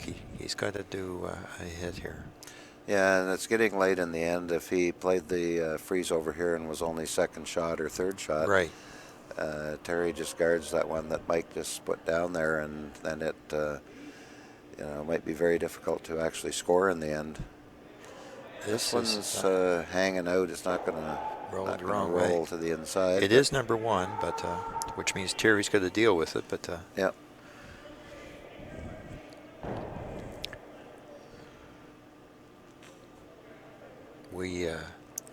We haven't been given the percentages, but I think Terry's throwing quite a good game today.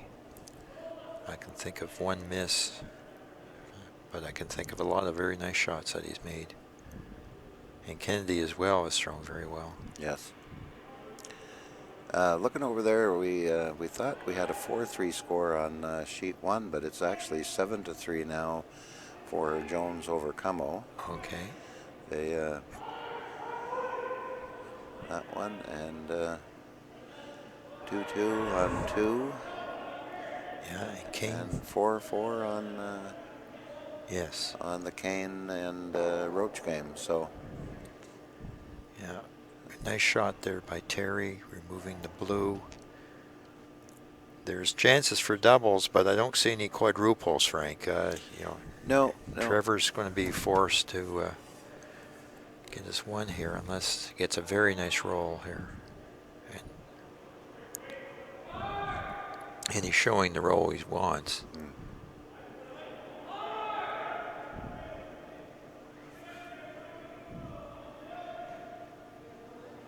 So the idea, Frank, would be to hit that one and roll over towards the rocks at the 4 and 5 o'clock position. Yeah, I would say he wants to hit it about half a rock and get it rolling over to that side. Or I suppose if you hit 3/4 and roll behind the yellow, but that's such a short run back. It is. For a curler of Terry's abilities, I think he would eat that one up pretty quick. Notice how Adam is lining up where the hit should be. He's more or less creating a tangent with the broom to the rock, so it would roll over. This one is a lot to do, not only with the line of delivery from the skipper that's throwing the rock to the guy in the house that's making the call on the line. Yeah. And being able to use your sweepers to advantage. And full team shot. They haven't touched this one. It seems to be hanging out again, but he might have somewhat of a roll. Well, he got a little, over a little bit. It's a bit of a teaser because if Terry only hits it thin, he might jam on the yellows. But again, I'm not sure. I don't think Terry even cares if he stays around with this one. I agree. Just make this one go away. Even if he jams it back onto the one in the back 12, it's only going to be third shot. So yeah. I don't think now that Hansen would have a shot at anything other than a single here in the sixth end. Right. The only way that he'd have a chance is if Terry hit it very thin and hit it over in that yellow-blue combination. He might end up lying 2. Yeah, he'd have to hit it pretty thin. Oh, yeah, he would, and I can't see that. Because, as you say, Frank, I mean, all he has to do is get rid of it.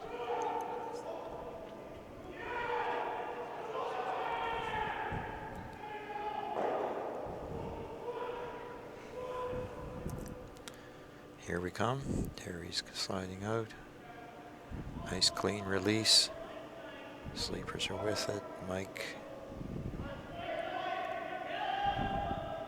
Yeah. It's going to hit. Picked it removed through clean. quite easily. And Trevor actually has a puzzle here, Frank.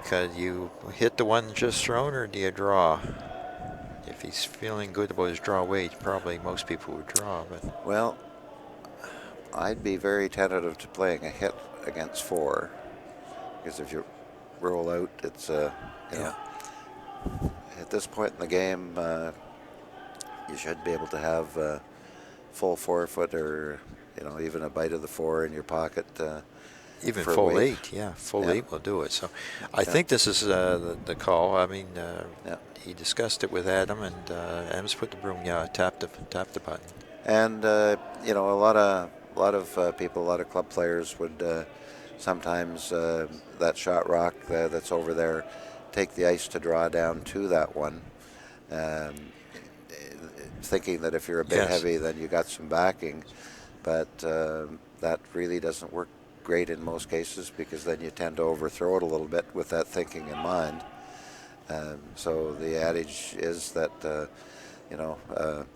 just put the draw in the house and don't worry about let your sweepers take it in for you, and right into the 4-foot. Very Beautiful nice. shot. Nice shot. Pick up your 1. Managed well by Yeah. his brushers as well. So Yeah. there was a pressure shot. Again, it's not what the Hansen team wanted to get 1, but on the other hand, it snugs it up to 6-4, and that was a nice pressure shot for. It was, and I think our game on sheet 1 is over, Frank. I would say it's over. They must have. I didn't see what happened in that final end, but they must have. I think had what a happened. lot of rocks built up in there. I think they probably ran out of rocks or decided to shake before it got much worse. Yeah. Either that or they stacked the broomer and in having a brew now. That's been known to happen. Yeah, but that's Scott Jones' team is one of the Favorites. the top contenders. They were one of the other 2 teams, along with James Grattan, that received the buys right into this provincial final, and they didn't have to play in the preliminary round. So they've been having quite a good year. They have. They won the Cash Spiel here, Yes, the Cash they, Spiel in Moncton. They finished The second. Steel Cup here, and they finished second in Moncton, and they had a very good result at the Skins game that we had here as well. And they won the Jimmy Sullivan, I think, in St. John. I think you're right. Yes. Yeah. They didn't quite win the Skins game here. They were first in their division, Right. But there was another team that kind of snuck out there in front of them a little bit. We'll just leave it at that. Yeah. For those who might be guessing, it was the Armstrong team there. But we were not in the same kind of competitive division that they were in. So No, that was set up quite nicely, Frank. There was more or less a club team division and a pro division, and yes, and your team did very well. Well. we did. So we've been threatened that next year we are definitely going to have to play in the competitive division. So that'll be quite a different result, I'm sure. Yeah. Incidentally, on sheet 2, it was a blank in the 6th end, and it's still 2-2 between Sear and Grattan. And that is a really good game. It is a very good game. And the game 3, lots of rocks in play every end between Kane and Roach. It is 4-4 at least. And right now, Kane is sitting 2, totally buried on that sheet. And they're about halfway through that end. And after 3 rocks on sheet 4, we've got 3 guards in play after the first 3 rocks. So yeah, looks like there was a nice tick shot played there on the first. Yeah, there was a nice tick shot, and that's a new part of the game to kind of get away, take away that 5 rock rule. If somebody puts up those center guards, you can tick it off to the side as long as you don't remove it from play. And that was done extremely well. And now Terry, got ended up with 2 corner guards out of it. So it'll. I'd say we're going to have some rocks in play this end. They will, because Terry certainly doesn't mind clutter, and Trevor as well. I know, having played him in the past and watching him play, he and his team don't mind clutter either. And actually, being down, they need to find ways to manufacture extra points. Yep. So. And he's going to try that draw in from the outside in. Right. Use the. That they had trouble with last time going down that way, and we'll see how this one reacts going down there. Actually, that would be using the yellow rock top 12 as a bit of a guard. Yes. Because it is somewhat covered by the long guard. Now this one is hanging.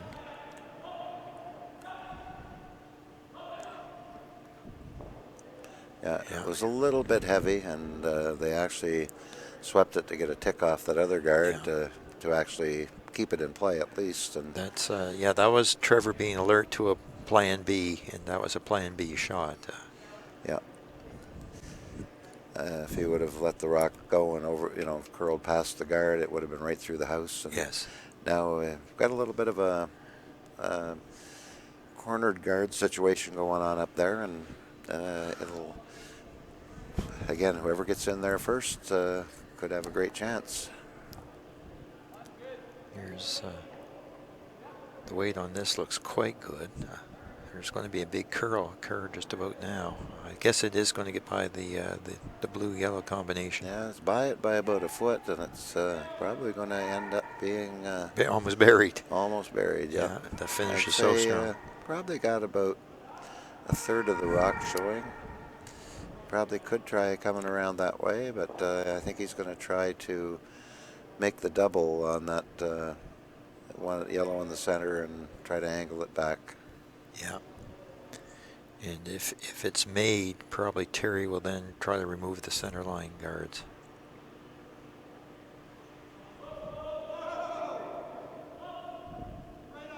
Chris has thrown it. Nice He's got weight pretty on good line on it, I think. I think he does too. I think the doubles. Oh, jammed it. Absolutely just jammed it. Do you need to curl a little more or not curl quite as much? Yeah. How many times do you get caught in between like that, Yeah. Frank? If you'd swept it, you sweep it just right to jam. If you swept it less, you would have been fine. If you swept it more, you would have been fine. Yeah, that's true. But that was a good throw by Chris. Chris throws a nice rock. Now Terry's going to go to the outside and try to set up at least his deuce for this end. Yes. And again, more or less, possibly present Trevor with an open rock that's number 2 as opposed to the buried rock, which is number 1. This might be a bit light.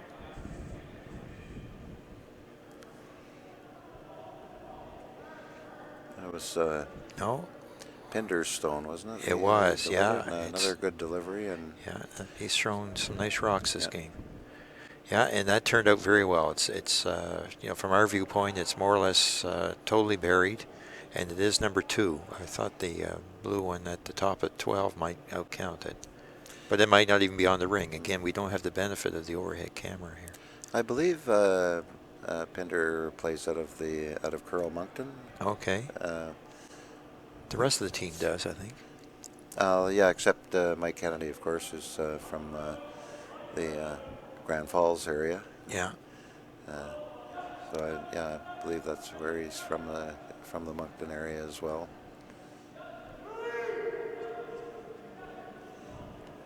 And they just can't quite get that one past. No, it was a little bit light, but it was a well-thrown rock.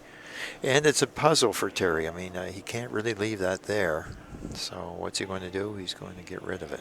Yeah, I think he'll want to just hit it on the nose again, or maybe even just a hair to the left side? To the left side of the rock that we're seeing from this end, and then it Nudges the other blue. wouldn't create a good angle for Right. for the double. Good point. If he gets it a little bit behind, probably wouldn't even be the double there. So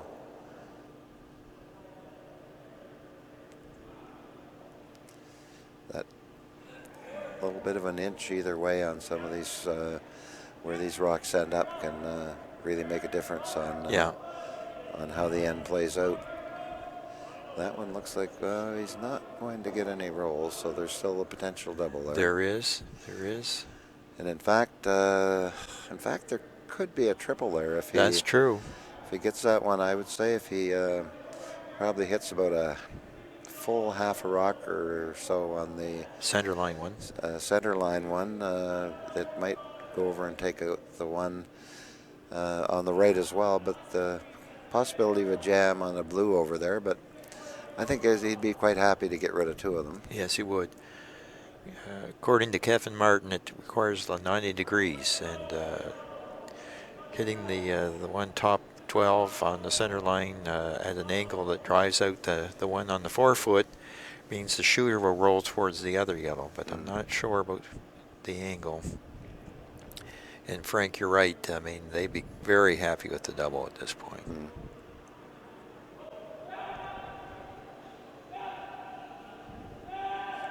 Actually, this is might hit the guard.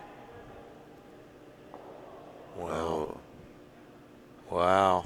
Okay.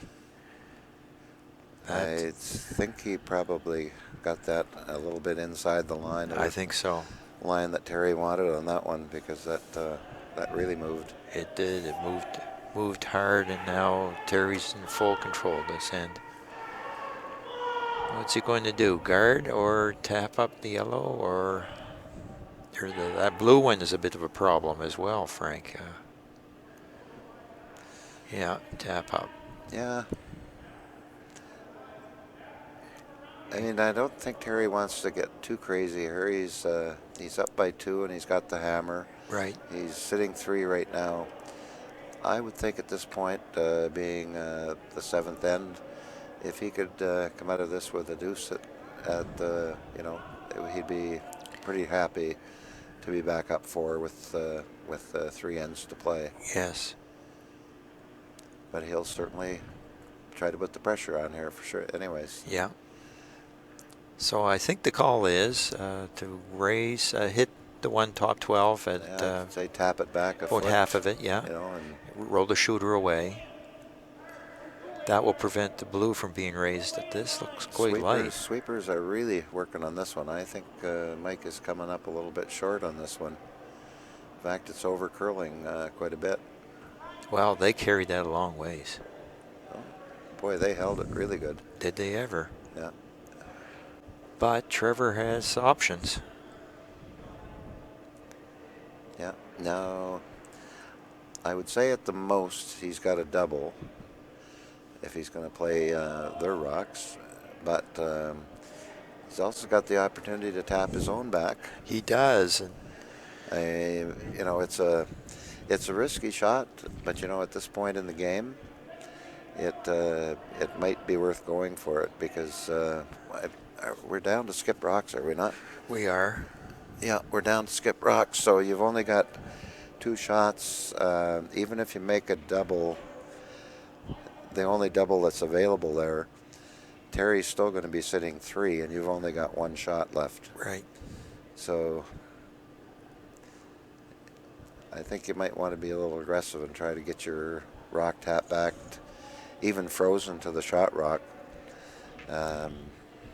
You might not be shot, but you'd be. It'd be pretty. It might be difficult for Terry then to get to. Well, it would be, and there's a lot of clutter there, so your angles would have to be quite a bit more precise. And, timeout. Yeah, they've just called a timeout there to discuss the options, because they were really talking a lot about the double and how they wanted to hit it, and I think somebody decided, let's talk about this and make sure what our best options are. Yeah, there appeared to be 2 schools of thought, and they weren't really converging. They were diverging, I would say. I would say. Yeah. Yeah. Not everyone's as easy to get along with as you and I, Frank, when it comes to making these decisions. That's true. I see on sheet 3, we were talking a few minutes ago that Kane had 2 buried, and then all of a sudden it looks like Roach picked up a 3-ender and is now up 7-4. So after 7. maybe lying 2 buried is a bad thing, Frank. It I may be. never knew that. I never knew that neither, but live and learn. and we're still clipping along at a pace of 2-2 on sheet 2 with Grattan and Sear, and I didn't quite see what happened there, but we'll tell you in a minute. That end just finished up, and it looks like 2 more for Grattan, so 4-2. so it's going to be 4-2 now, going into the 8th end. James Grattan, of course, coming from the Oromocto Curling Club. Yes, well known on the curling scene. He's been to the Briar a few times, hasn't he? He has, yes. Yeah. Some decent results over the years. Actually, Terry had good results last year as well. But New Brunswick's never won the Briar. Closest we came was second a couple of times. Once with Jimmy Sullivan, and once with Russ Howard, and then way back, I think in the 40s, when I think one of the times that Nova Scotia won, New Brunswick was second. Yeah. It's quite difficult. Curling's fairly active in New Brunswick, but we don't certainly have the same kind of number of teams that have the high skill level like they do in the Central Canada and the West, and pretty hard for a lot of these competitive curlers from down here to get out and play in the big events on a regular basis to get that experience that you need. Trevor just threw the tap up, but yeah, it didn't curl enough, and didn't curl just enough. Tapped it on an angle rather than straight back. Actually, it was probably a little heavy, wasn't it, Frank? Because yeah, it looked like it tapped it quite a ways, so speed probably played a factor in it not quite curling up to the face where they needed it to. Right. I'd say that Terry Odishaw is lying at least 2, if not 3. The question is that the blue one just raised outcount the yellow one that's by Mike Kenty's feet on the right side. I think it might be third shot at this point. Right. But again, it's pretty difficult to tell from this end without the overhead camera to look at.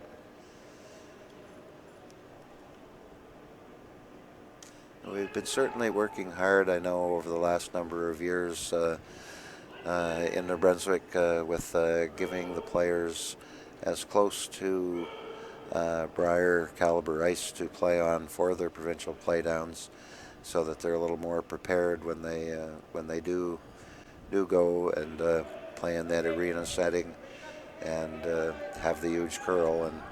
And certainly, if the ice can stay this week as consistent as it is with the amount of curl and the speed, it will be quite. They'll have a pretty good feel of what the ice should be like when they get to Kingston. Yeah, that effort on behalf of New Brunswick Curling started really, I guess, with the function in the Junction. They had that event there a couple times and mirrored or tried to mirror. I think they were quite successful. The ice conditions that you would experience as a curler at the Briar Tournament of Hearts, and certainly here this weekend, again, it's being done, and the various events that have been held at the arenas in the province, the Scott Harvey and the Willie O'Ree in Fredericton, for example. And it's, again, it's not, with the smaller number of teams, it's not always feasible to put arena ice in to host these things at the provincial level, because it's just too expensive of a proposition. We have a big. But we've been pretty lucky here in New Brunswick. So Big shot here for Trevor. Terry's shot was quite good in terms of raising, but it has created a bit of a pocket for Trevor. If he could drive his blue one straight back, the only problem would be, even if it succeeds, he might end up being open for Terry as well. And also, there's a possibility of a jam of that yellow one just being touched by Adam McDonald sidewise into the blue. There's another yellow one behind that one on the left too. So Yes. it really depends on the angle that strikes at. But even if he can make a double on those top two without it jamming and sits in front of it, then he might be able to get away without giving it Harry too. This one's The curling line hard. looks pretty good. No, I would say it's going to be a simple removal of Blue. Blue Rock for a score of at least 3. At least 3, I agree. That one, I don't know if he started a little bit or not, Frank, but it actually overcurled to what he just a wanted bit, there. yep. Yeah. He wanted it closer to the center line, to the right, and it curled a bit to the left. Back to speaking about the ice again, we've been extremely fortunate here at the Capital Winter Club with having Joe Mason here with us, I think around 7-8 years now. And Joe has really studied the art of ice making quite extensively with working some events with Barassa and with Greg Owasco from out west.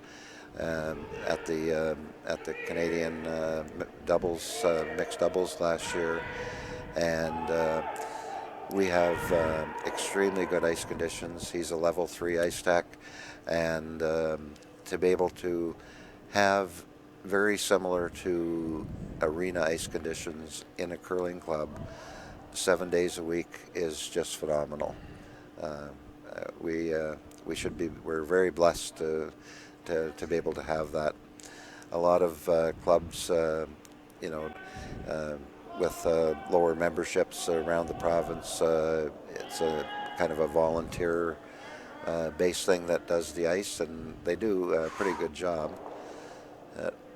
He jammed his own out, but he's got at least 2. At least 2.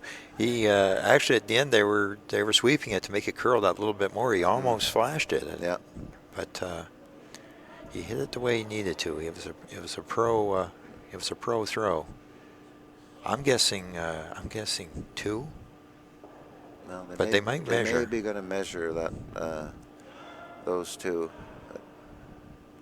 Yeah, they're calling for a measure. It'll make quite a difference. I mean, they've got their 2. That means they're up 8-4, and if depending on the results of the measure, it could be 9-4 with 3 ends to play. So yeah, it'd be a comfortable feeling.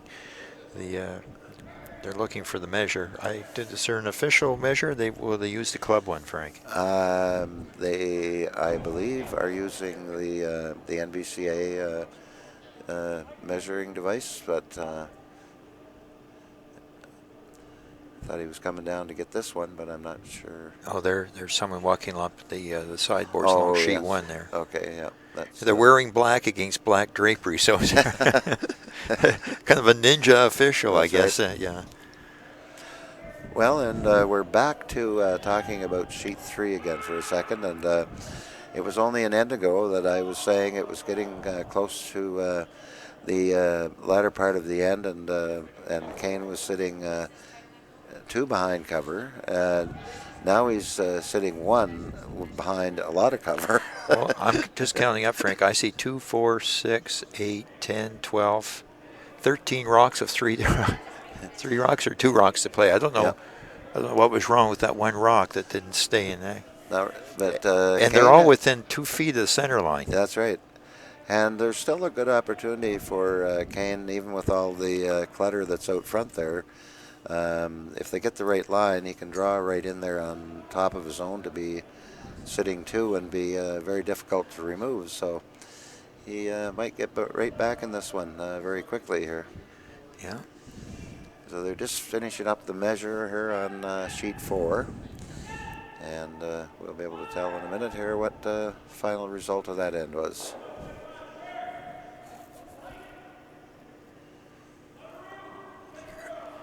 On sheet 3, Kane is throwing to lie 2.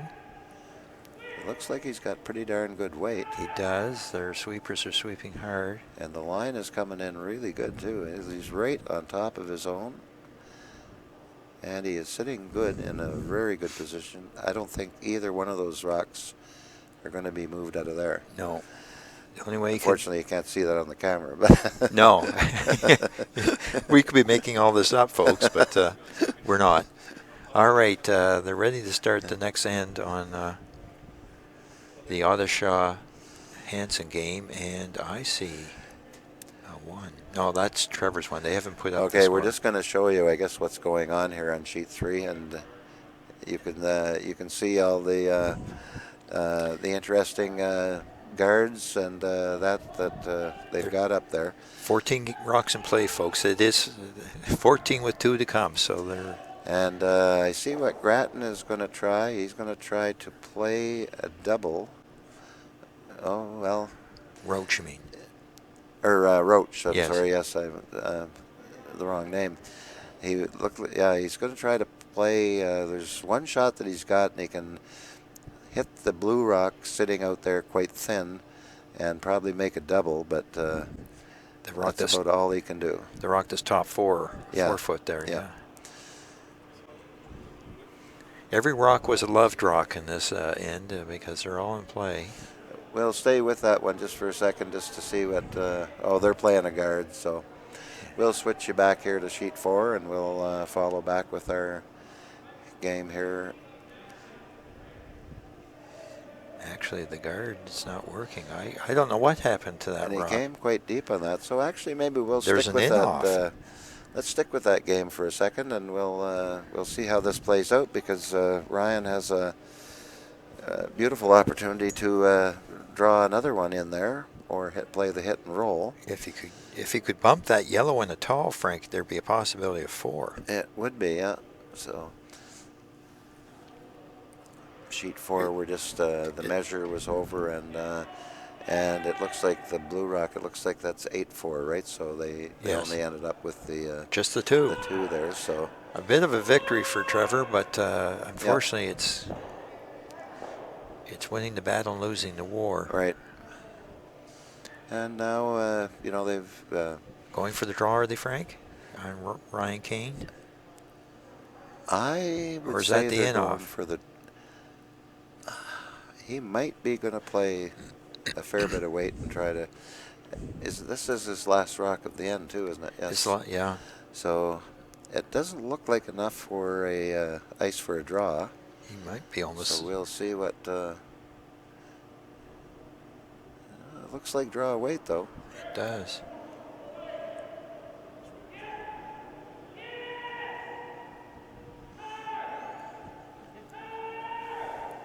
Here we go. He's close to the guard. He's close to the guard. Holy smokes, great sweeping. And he moved that one back enough. Wow, what a shot. He is going to score, I believe, 4. Yes. What a shot. That. Yeah. Yeah, and they conceded a 4. That was Wow. an awesome All of a sudden, shot. that's 8-7. It is. On her feature match, Terry is looking at 2 Hansen rocks. There is a possibility of a double, but I don't know. With that ice, he's he going can't remove tap. anything yet. You're in No, the it's rings. Terry's rocks. Oh, Terry's in the, line for 2. Okay. Terry's Yeah. line 2 and 2 corner guards up there. So he can't remove anything out front yet. He's just going to try to put another one in tight, I believe, to the ones that are in there. Let's try to make it more difficult to get rocks completely buried behind those corner guards.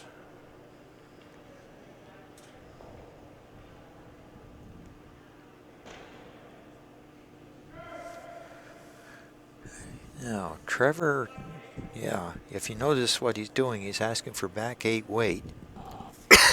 Yeah, Excuse me. he doesn't really care if he moves anything right out of the house. Right, I backing. think he's more interested in getting a little bit of a roll here and there to get behind cover and And as you say, have some backing at the back that could potentially have some jams back there.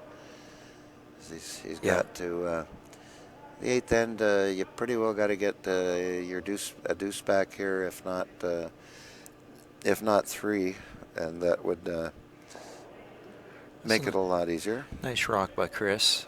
Yep. As Frank pointed Easily out, removed by running that yellow rock back on it, but it might jam. It might jam, and it's going to be hard to.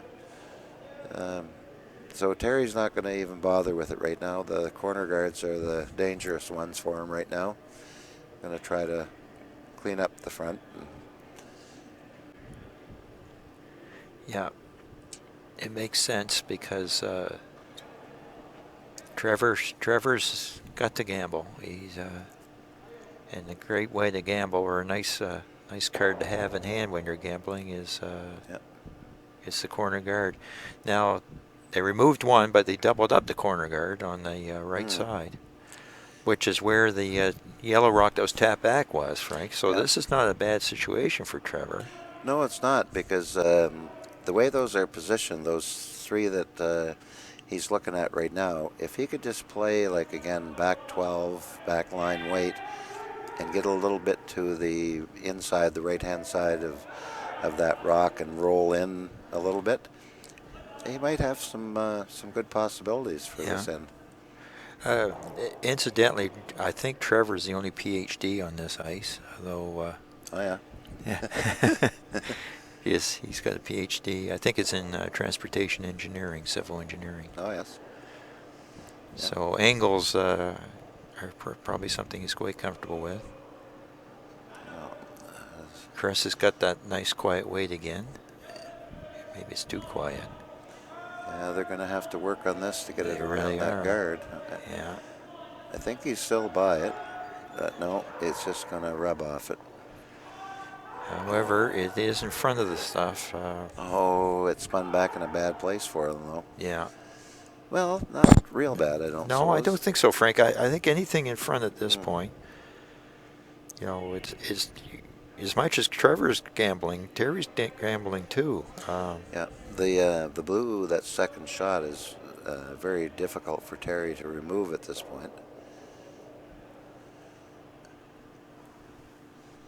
Mike Kennedy's in the hack to I think throw. he's just looking at a peel here. I think so, although it's tight enough that Yeah, he he's could be going for the coming front. at that with peel weight. He just wants Yeah. to get it out of there, and Yeah, this is and coming. if he happens to over curl and run it back, it won't be a No, bad result. They got rid of the blue. Yep. But the blue has a biter. Again, as much as there's a lot of yellow in play, this is not necessarily bad for Trevor. We're into mate rocks, however, so some things need to develop. Trevor's talking about coming down to number 3 rock, the one behind cover. Yep. Actually, that's a fairly straightforward double there, Frank, on the 2 yellows, if he can get by the guard. I'm not sure of the angle on that one, if he can get by enough to hit it enough to make the double, but so he might be thinking if he can get in here for second shot this way, then he can. Oh, this is curling too. It's coming okay, but it's got to sit down. Just going to settle down to it, and it's on Very there nice at a rock. pretty good angle, yeah. The angle's good there too because of all that stuff around the top of the rings. If you hit that and roll in that direction, the blue is lined up very nice to remove the yellow. Yeah. That's its backing. So that worked out very well for him, and now depending on the results of Mike Kennedy's shot coming up here, then Hansen could have a chance to be laying 2 after his next shot. Is he going to be? He's following that down, is he, or is he? Yeah, he's trying to follow way. it down and sit a little cornered on the inside to be second shot rock.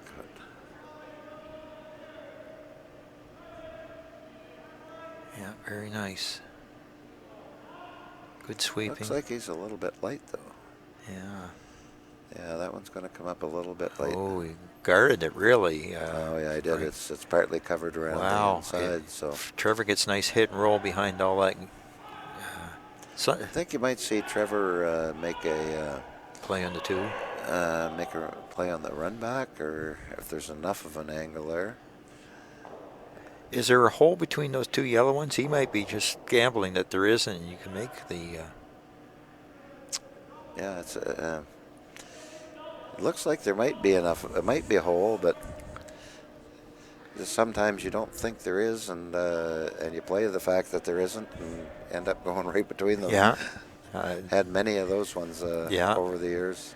And just like we talked about a couple ends ago, you sweep them, you're on, you're off with the sweep, and if you'd left it alone, it would have been fine, or if you'd swept the heck out of it, it would have been fine. But so what kind of weight's he going to throw see here? right here, he's got to have fairly good weight on it.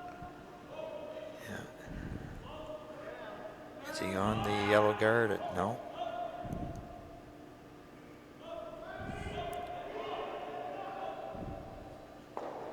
Beautiful shot. Beautiful shot, except it's right in the hole. However, by removing a yellow, blue is now 1, 2, and 5. Yep.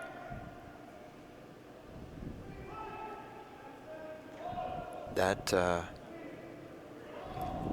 I guess that was going to happen when you hit the one that was the low rock, Frank. You were going to hit the other one in the rear end, you know, and just stay there. No way we're going to be able to roll out, you No. know, anywhere that behind cover or anything. So Actually, it could be even worse than that. Terry could make the hit on number 1 and roll towards number 2. it could roll right over to where the other blue rock is and totally take the end away from Hansen. But it's developing fairly nicely for Trevor. Like I say, Terry gambled with rocks, and right now the result is up in the air. Yeah, it's even though the score wouldn't say it has been, it's been a pretty good game played by both teams. It's just a couple key shots here and there that have really made the difference. They really have, and it's been quite noticeable when one of those has been missed, the difference it's made to the game. Yeah, he's going for the roll here. That one is really curling. Is he by the guard? Oh, just by the guard. Ooh, there's a double back, Frank, isn't there? It's pretty flat, mind you. I'm not sure if well, even if you hit it and roll over towards that other one, then you're going to be behind cover. So yeah, and you want to hit that number 1 rock fairly thick too, because you don't want to drive it towards the blue-yellow combination there. Well, that's true. I think you've got to hit it at least about 2/3 in order to make sure you don't jam it over on this right-hand side. Yeah. Yeah, actually, it's going to be very hard at this point to get any more than 2 anyway. Mm. A couple of rocks ago, there might have been a possibility that that biter, blue biter at the top, might have been brought into count, but yeah, you could with a really good shot here, and then I put the pressure back on Terry to make a really good one, and you could possibly eke a 3 out of this, but we'll see what happens with this one. Looks like it needs to curl a little bit. They better be careful, because it might pick up a curl here late. And very well done. Really well done. Very well done. Yeah, I suppose as good as you could do there, Frank, I think. Yeah. It's partially open for Terry, and because it's beside the yellow one, it is removable. If it was a little bit higher, then the jam would be there all day. But again, you got to give the Hansen Rock credit there. They've hung in, and yeah, they haven't given up for sure. as a matter of fact, Terry's ignoring that altogether. I guess perhaps maybe it's more buried than our angle would let us think. He's going to come down to number 2, I guess, by the looks of it, or the now number 1. It's not even. Yeah, I think that's really about the best plan of attack for him right now is to try to get one down, even if he's not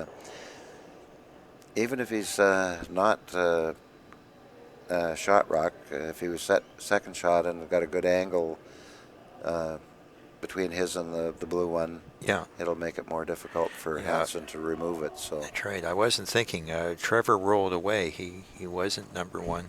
The number one is the one that's frozen to the yellow. That's a fair bit of speed he's throwing on that. it does look a little right, doesn't it? I would say that he has made an error. He's going to tap the blue in. Maybe through though. Oh gracious No, sakes! no. Trevor's got to draw for 4. I don't know what he did with that rock, but he put a lot of spin on it and a little extra weight, and it just hung out there. And Yeah. now we've got a new ball game. We could be tied after 8. Wow, that's a shocker. That it really is. is. I mean, the misses that we've Yeah. seen before, you kind of knew how it came Yeah. about. This was a straightforward shot. Well, that's like I was saying when Trevor made his last shot. I said if he makes a really good one here, Wow. then it'll put the pressure on Terry to make sure he puts it in a spot not to give up 3. And now we're looking at even worse than that. So it's Gracious, out of nowhere, we Yeah. we have a chance for a tie game here. Yep. On the other hand, though, sitting in the hack, Frank, it's not a really easy draw he's facing there. He's got 2 ports. Visually, it's not the most appealing because those rocks are not your own. That's the thing. So he just has to, he looks like he's got pretty darn good line though. It's needs to cross over center. Well, yeah, is it it's going to coming overcurl? good, and the weight is really good. I think he's put it exactly where he needs to put it on this one. Wow, what an unexpected result from there. Absolutely. This is like the last time you played me, Frank. It's like Rocky Balboa, Yeah. Yeah. Snatching. We're tied at 8 after 8 ends of play. 2 more to go. Wow. Well, folks, this is entertainment. As Frank mentioned earlier, if you want to watch any of this live without us nattering in your ear, you can come down to Capital Winter Club, and for $5 per draw, you can watch all 4 sheets in play, and for $20, you can do it all weekend long. And All from the comfort of our new theater seating in the downstairs lounge. yeah, have a draft beer or a glass of wine or whatever, or Hot a cup of coffee, yeah. or hot chocolate. Yeah.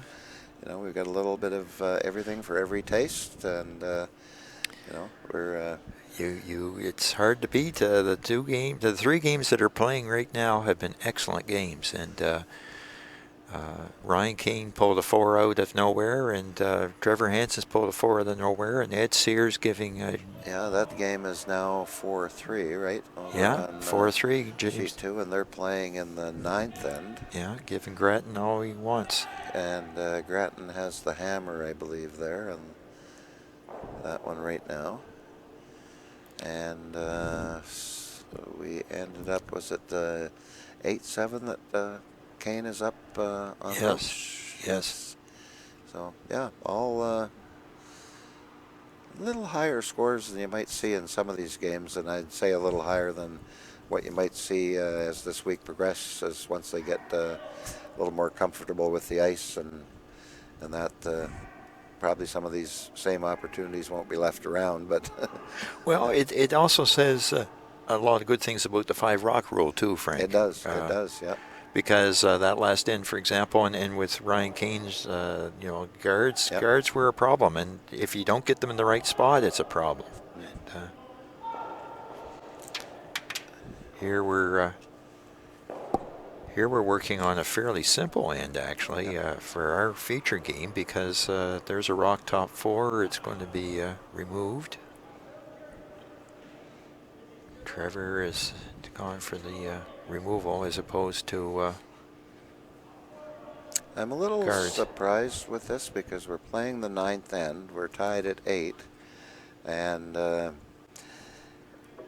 guess he's probably thinking that he's going to have to steal one maybe in either one of these ends. So rather than yeah, that must be he must be looking for Terry to take the blank, and in this end and hoping to seal coming home. So Well, both actually, he and Terry perhaps could have just agreed between the two of them just to skip this end and go to the last one, because it looks like they're both kind of gambling Yeah. that the last rock of the 10th end will decide it here. well, it's comes back to the old saying: if you're if you're tied coming home with the hammer, you should feel pretty good. But with that 5 rock rule now, it's not a given. So I think I'd be tried to be a little more aggressive myself with the hammer, and I would have thought that Hansen might be a little more aggressive trying to steal. But Well, it's a good point too, Frank, because you'd think that Odishaw's team might be feeling a little gun shy after giving up a 4 like that. Yep. But having said that, they're an experienced team, so they've had things like this happen to them before. Actually, in sheet 2, I think they might have blanked there because they're starting the 10th end and the score is still 4-3. Or that's what's posted. Yeah, we're going for a blank here. Terry's going after removing a rock that's way out, 3 o'clock. Yeah. So Trevor's got a blank house to play with, and what's he calling? He's calling for a rock top 4 foot. So again, one wants a blank and the other agrees with him. yeah.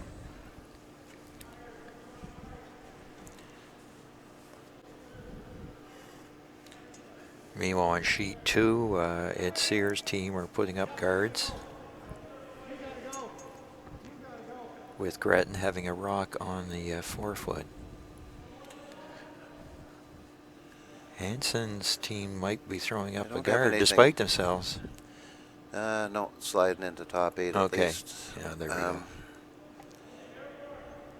We don't have the score posted on the 9th end. Yeah, I'm guessing that was a blank. Over there. It must have been a blank, probably. Because Sear has yellow rocks.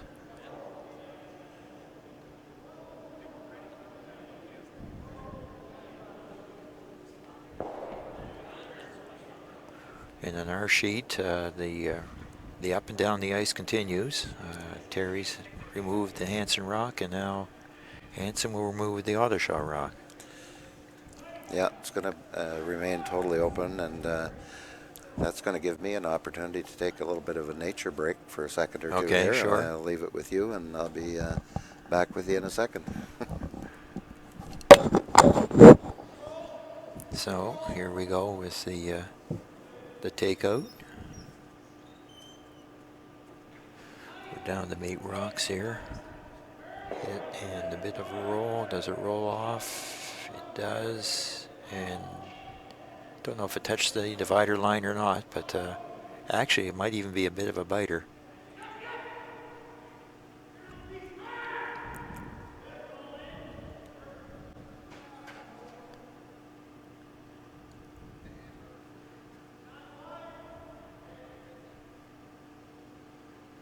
Kennedy's going to be throwing a takeout at the Hansen rock at 3 o'clock. If you consider it a dial face clock, it's 3 o'clock position.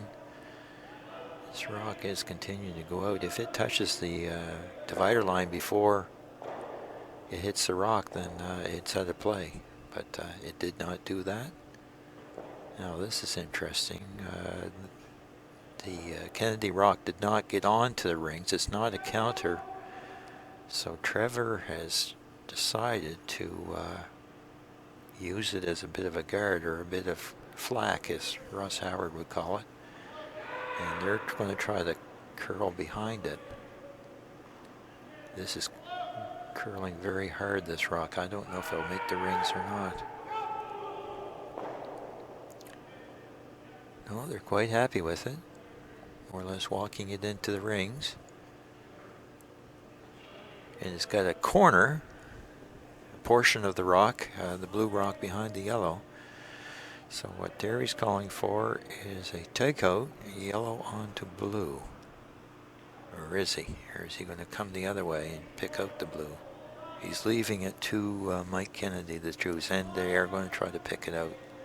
Not get the yellow involved in the play at all.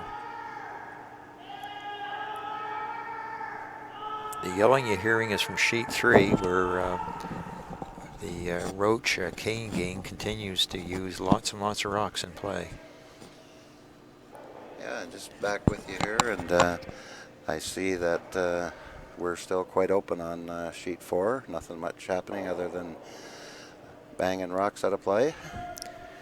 And Kennedy actually made a very nice shot there, because he hit a shot that was way over in the edge and rolled back 8 foot. Kept it in play. Kept it in play, but Trevor is not going to debate. He is going to throw a takeout. It'd be very risky at this point in the end, where he has doesn't have last rock to try to freeze. Again, it's a tie game. Very late in the end. The object would be to remove the Odishaw rock and stick. Yeah, just get it out of play. And Yeah. Because there's nowhere to hide, so I don't think he even cares if he stays, but give him some confidence for a nose hit anyways. Yeah, nice rock by Trevor. Yeah. And I see that Kane stole one in the 9th end over there. So Oh, he now did. has a 2-point lead. They're playing the 10th end. And I keep saying this, but Ryan's laying 2 undercover again. Well, they are. Seems to be every end we look over there.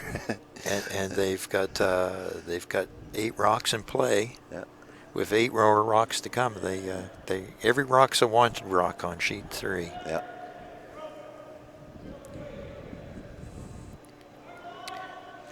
Terry Ottershaw is throwing the takeout. Again, he'd like to stick.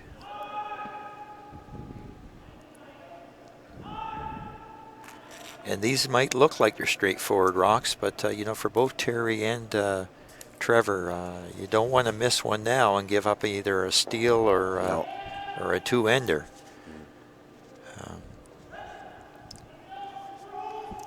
So Trevor has a blank house empty house to throw to. He's going to try that.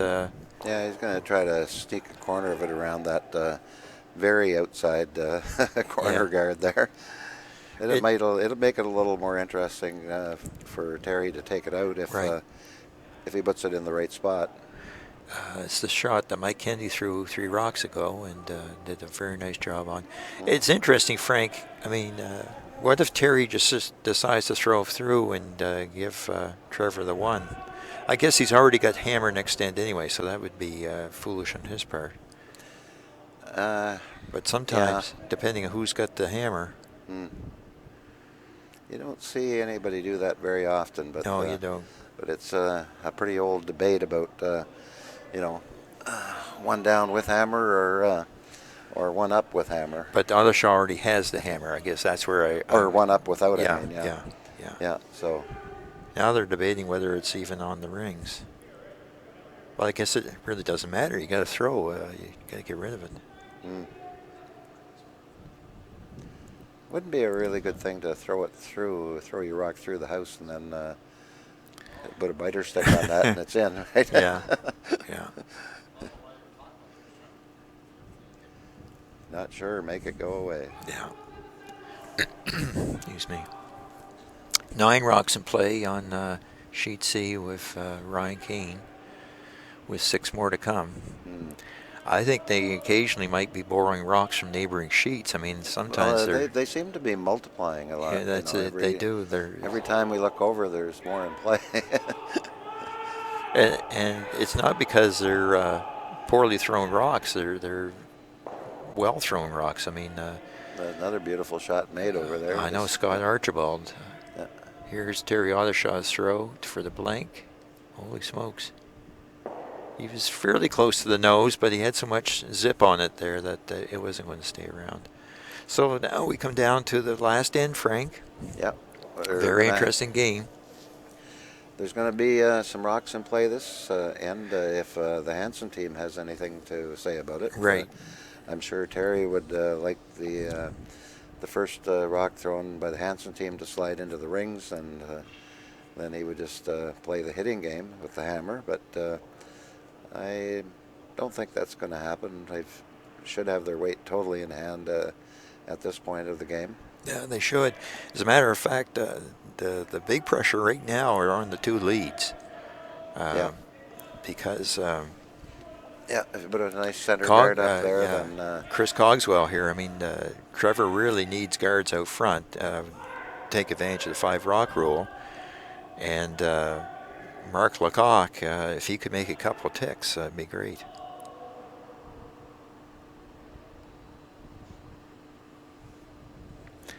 Very nice shot was just made on sheet 3.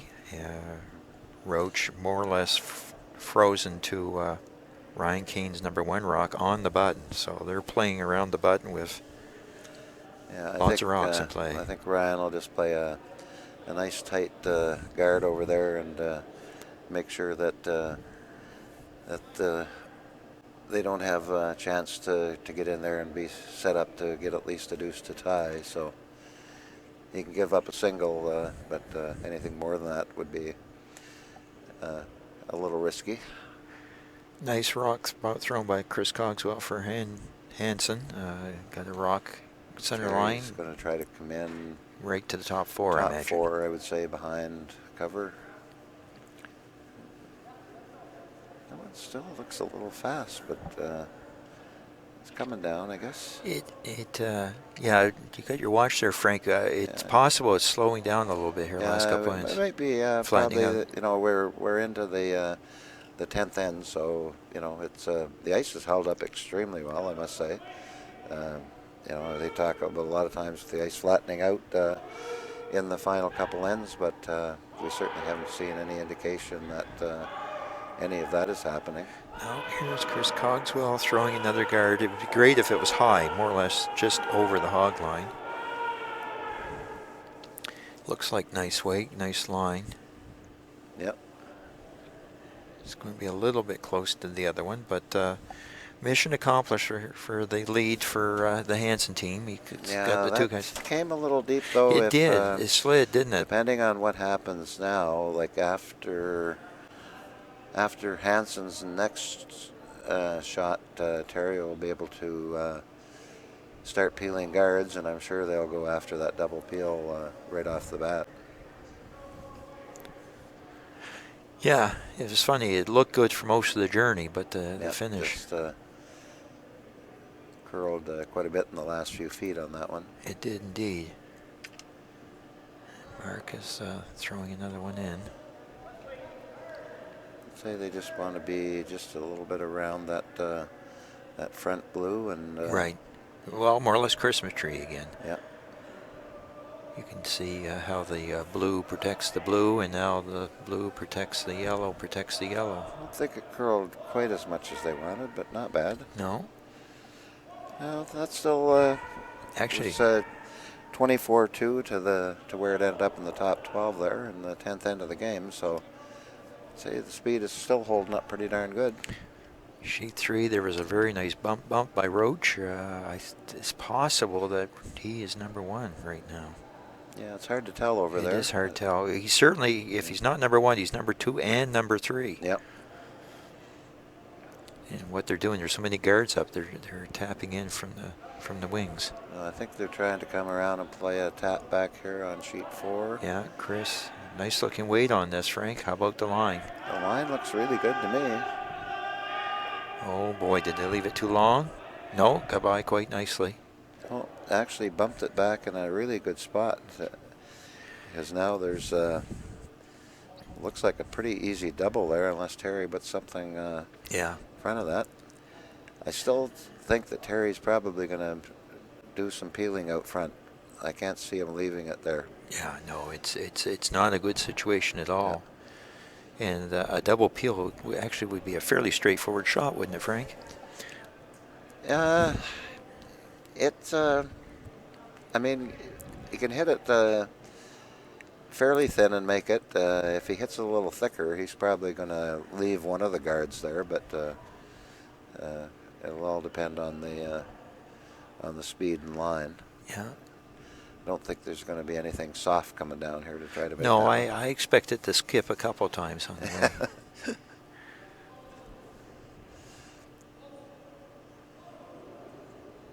Here he comes, yes sir. It's what they call peel weight, folks. You notice Mark Lecoq had to do a little bit of running to catch up. Oh, that's oh man, that was a bad result. it really was. It was didn't, very close to being excellent, but yeah, like or not excellent, but good. But wow, Yeah. wow. Yeah. So now we've got a really good chance for the Hansen team to just try to come in with like back 12 weight or so, and just try to bump the one in the top 4 back a bit, and be sitting maybe a little bit behind cover. Yeah. Yeah. And I think it's going to change the attack here a little bit by if that happens, by Odishaw's team, because they're gonna. Now it doesn't look like easy removal of 2 guards out front. So Nice weight by Chris. Yeah, very nice. Very nice. It's very difficult to get rid of that blue rock without getting rid of a couple of yellow ones. Of course, on the other end, Terry might prefer that. The other option, Frank, would be get rid of the guard still. yeah, We're still on second rocks, I would second think, player.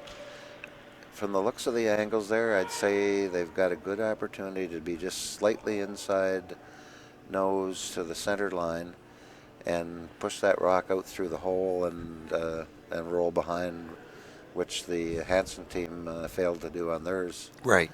And if he happens to lose one of those back ones, I don't think he'll be upset. Yeah, actually, he wouldn't mind losing, especially the one on the left, or Yeah. even the one on the right. Yeah. It's just stuff in the way. This looks quite good. As you called it, Frank. Yep. I thought they might let that go a little more and try to roll a little bit more Yes. for the cover there, because they've got they can. He's trying to tap back again. I thought he might have played a little more weight and tried to move those back 2 out of there, because he's. We'll see what the result here is with this one. This is more in tap back weight, isn't it? It's no more than about back 12 or back line, I wouldn't think. I was just thinking hack by the looks of it, but it's certainly not peel or anything like that. Not. No. Just tapped it back out of the house. Yeah. And we're down to last rocks here on sheet C, and Roach is throwing big weight Some in kind off. of a miracle shot here. And he did. He did. He got this 3. And What he a shot. And he took 3 for the win. Wow. Down 2, took 3 for the win. Wow. That was quite a game. That was something. Yeah.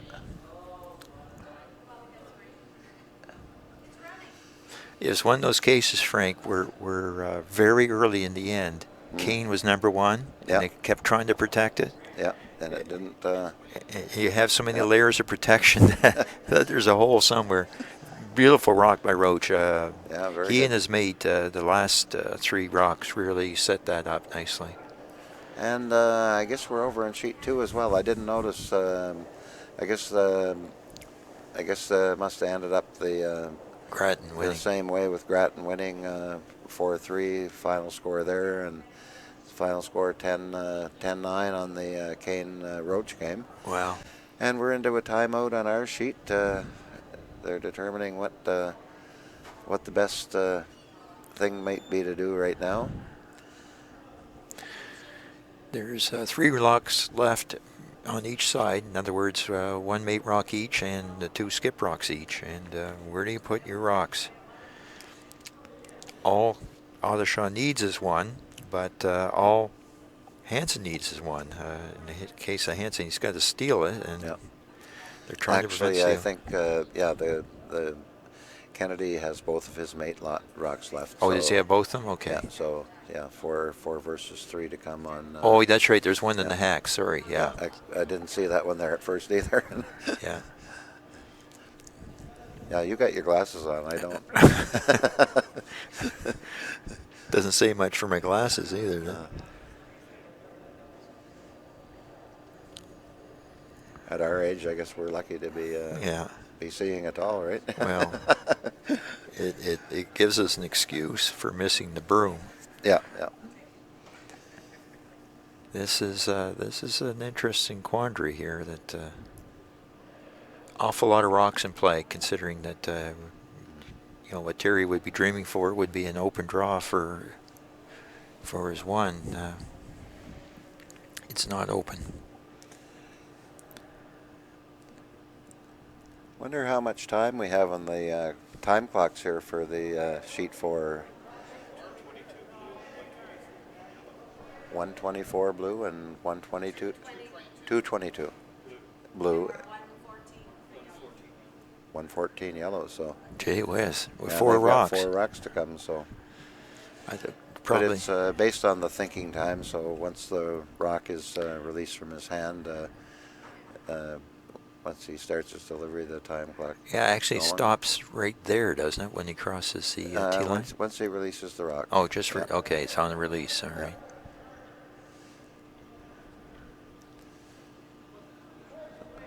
So what did they decide here, Frank? The guard? I know they were tapping the ice, and then they were I think they're trying to top bring it in top 8. Top 8. Okay. But again, they if they bring it in too deep, they could very possibly set up a triple here. Yeah. Oh no, I don't think there'd be a triple, but it's possible. Okay. What does Trevor want to do? He wants to hit that one, but to what direction? Just tap it back 4. Yeah, you're right. And stay right where he is, and again, Yeah. tricky to remove. And if he does that, and Odishaw would pretty well have to remove it, but have to remove it thin. He'd have to be hitting it sideways, so he would not be. He would be able to stay in that hole there to block a draw. Right. He's asked for back 8, back 12 weight here, so this is not to remove the rock. This is just to push it back as a catcher. Again, over curl just a bit, but now he has by tapping that back, he's overlapped his blues. He's overlapped his blues, but he's left a double on the yellows. Oh, very much so too. So actually, there's almost a triple there, Frank. Very much could be. I think he would just more or less want to. He wouldn't worry about making the triple or more than hitting and rolling in and tapping that yellow out there. So. Okay, so Kennedy's throwing another guard here to prevent that double that Frank was talking about. Yeah, that's a pretty good position. That's very nice. It was all to finish in the last foot or so, because there was a hole right up to the last minute there that you could throw the intern down the center line to do. So what are they looking at here? Tap on the blue, but there's a tap that he might be able to get around this wide outside and tap that yellow back, but they don't seem to be looking at that. I think he's going to try the. He's going to try the double now. I believe he has to with his first skip rock. If he makes the double, gets that one off of the 4 foot, then he might have an opportunity to get it in there himself with his next shot. Good point, Frank. But also you make a good point about the coming down as we look at it here down the right side and tapping number 1 back. There's enough finish in the ice. You could do that with probably back 12 weight. Yeah. And almost knows it. Yeah, it's a little more risky than this shot, I would say. I agree, but it's there. If he didn't make it, then they Odishaw team puts up a guard on this side, and you might not have anything with your next shot. Yeah, oh, and that didn't work out very good. No, that turned out poorly for sure. Yeah. What was he hoping for? More curl there, I guess. Yeah. Yeah. Timeout by Odishaw. So what's Trevor left with? He has raising up the one he's just thrown, but I don't know if he can make the double on that. That would He can't make He the double on that. Right now, I don't believe that Hansen has anything. No, I don't think he does either. No. Because even the shot that you suggested coming down the right side with the in-turn. The only possible shot that Trevor would have right now is to tap that blue on the left-hand side where Mike is standing up and get a good bite of the button. Yeah, so it's not to remove or nudge the yellows at all. It's a pure raise to the button. That's the only thing I can see him being able to do, because there is no angles at all to get rid. You'd have to move both of those yellow rocks off the forefoot, and there's just nothing there that no angles to be able to do that.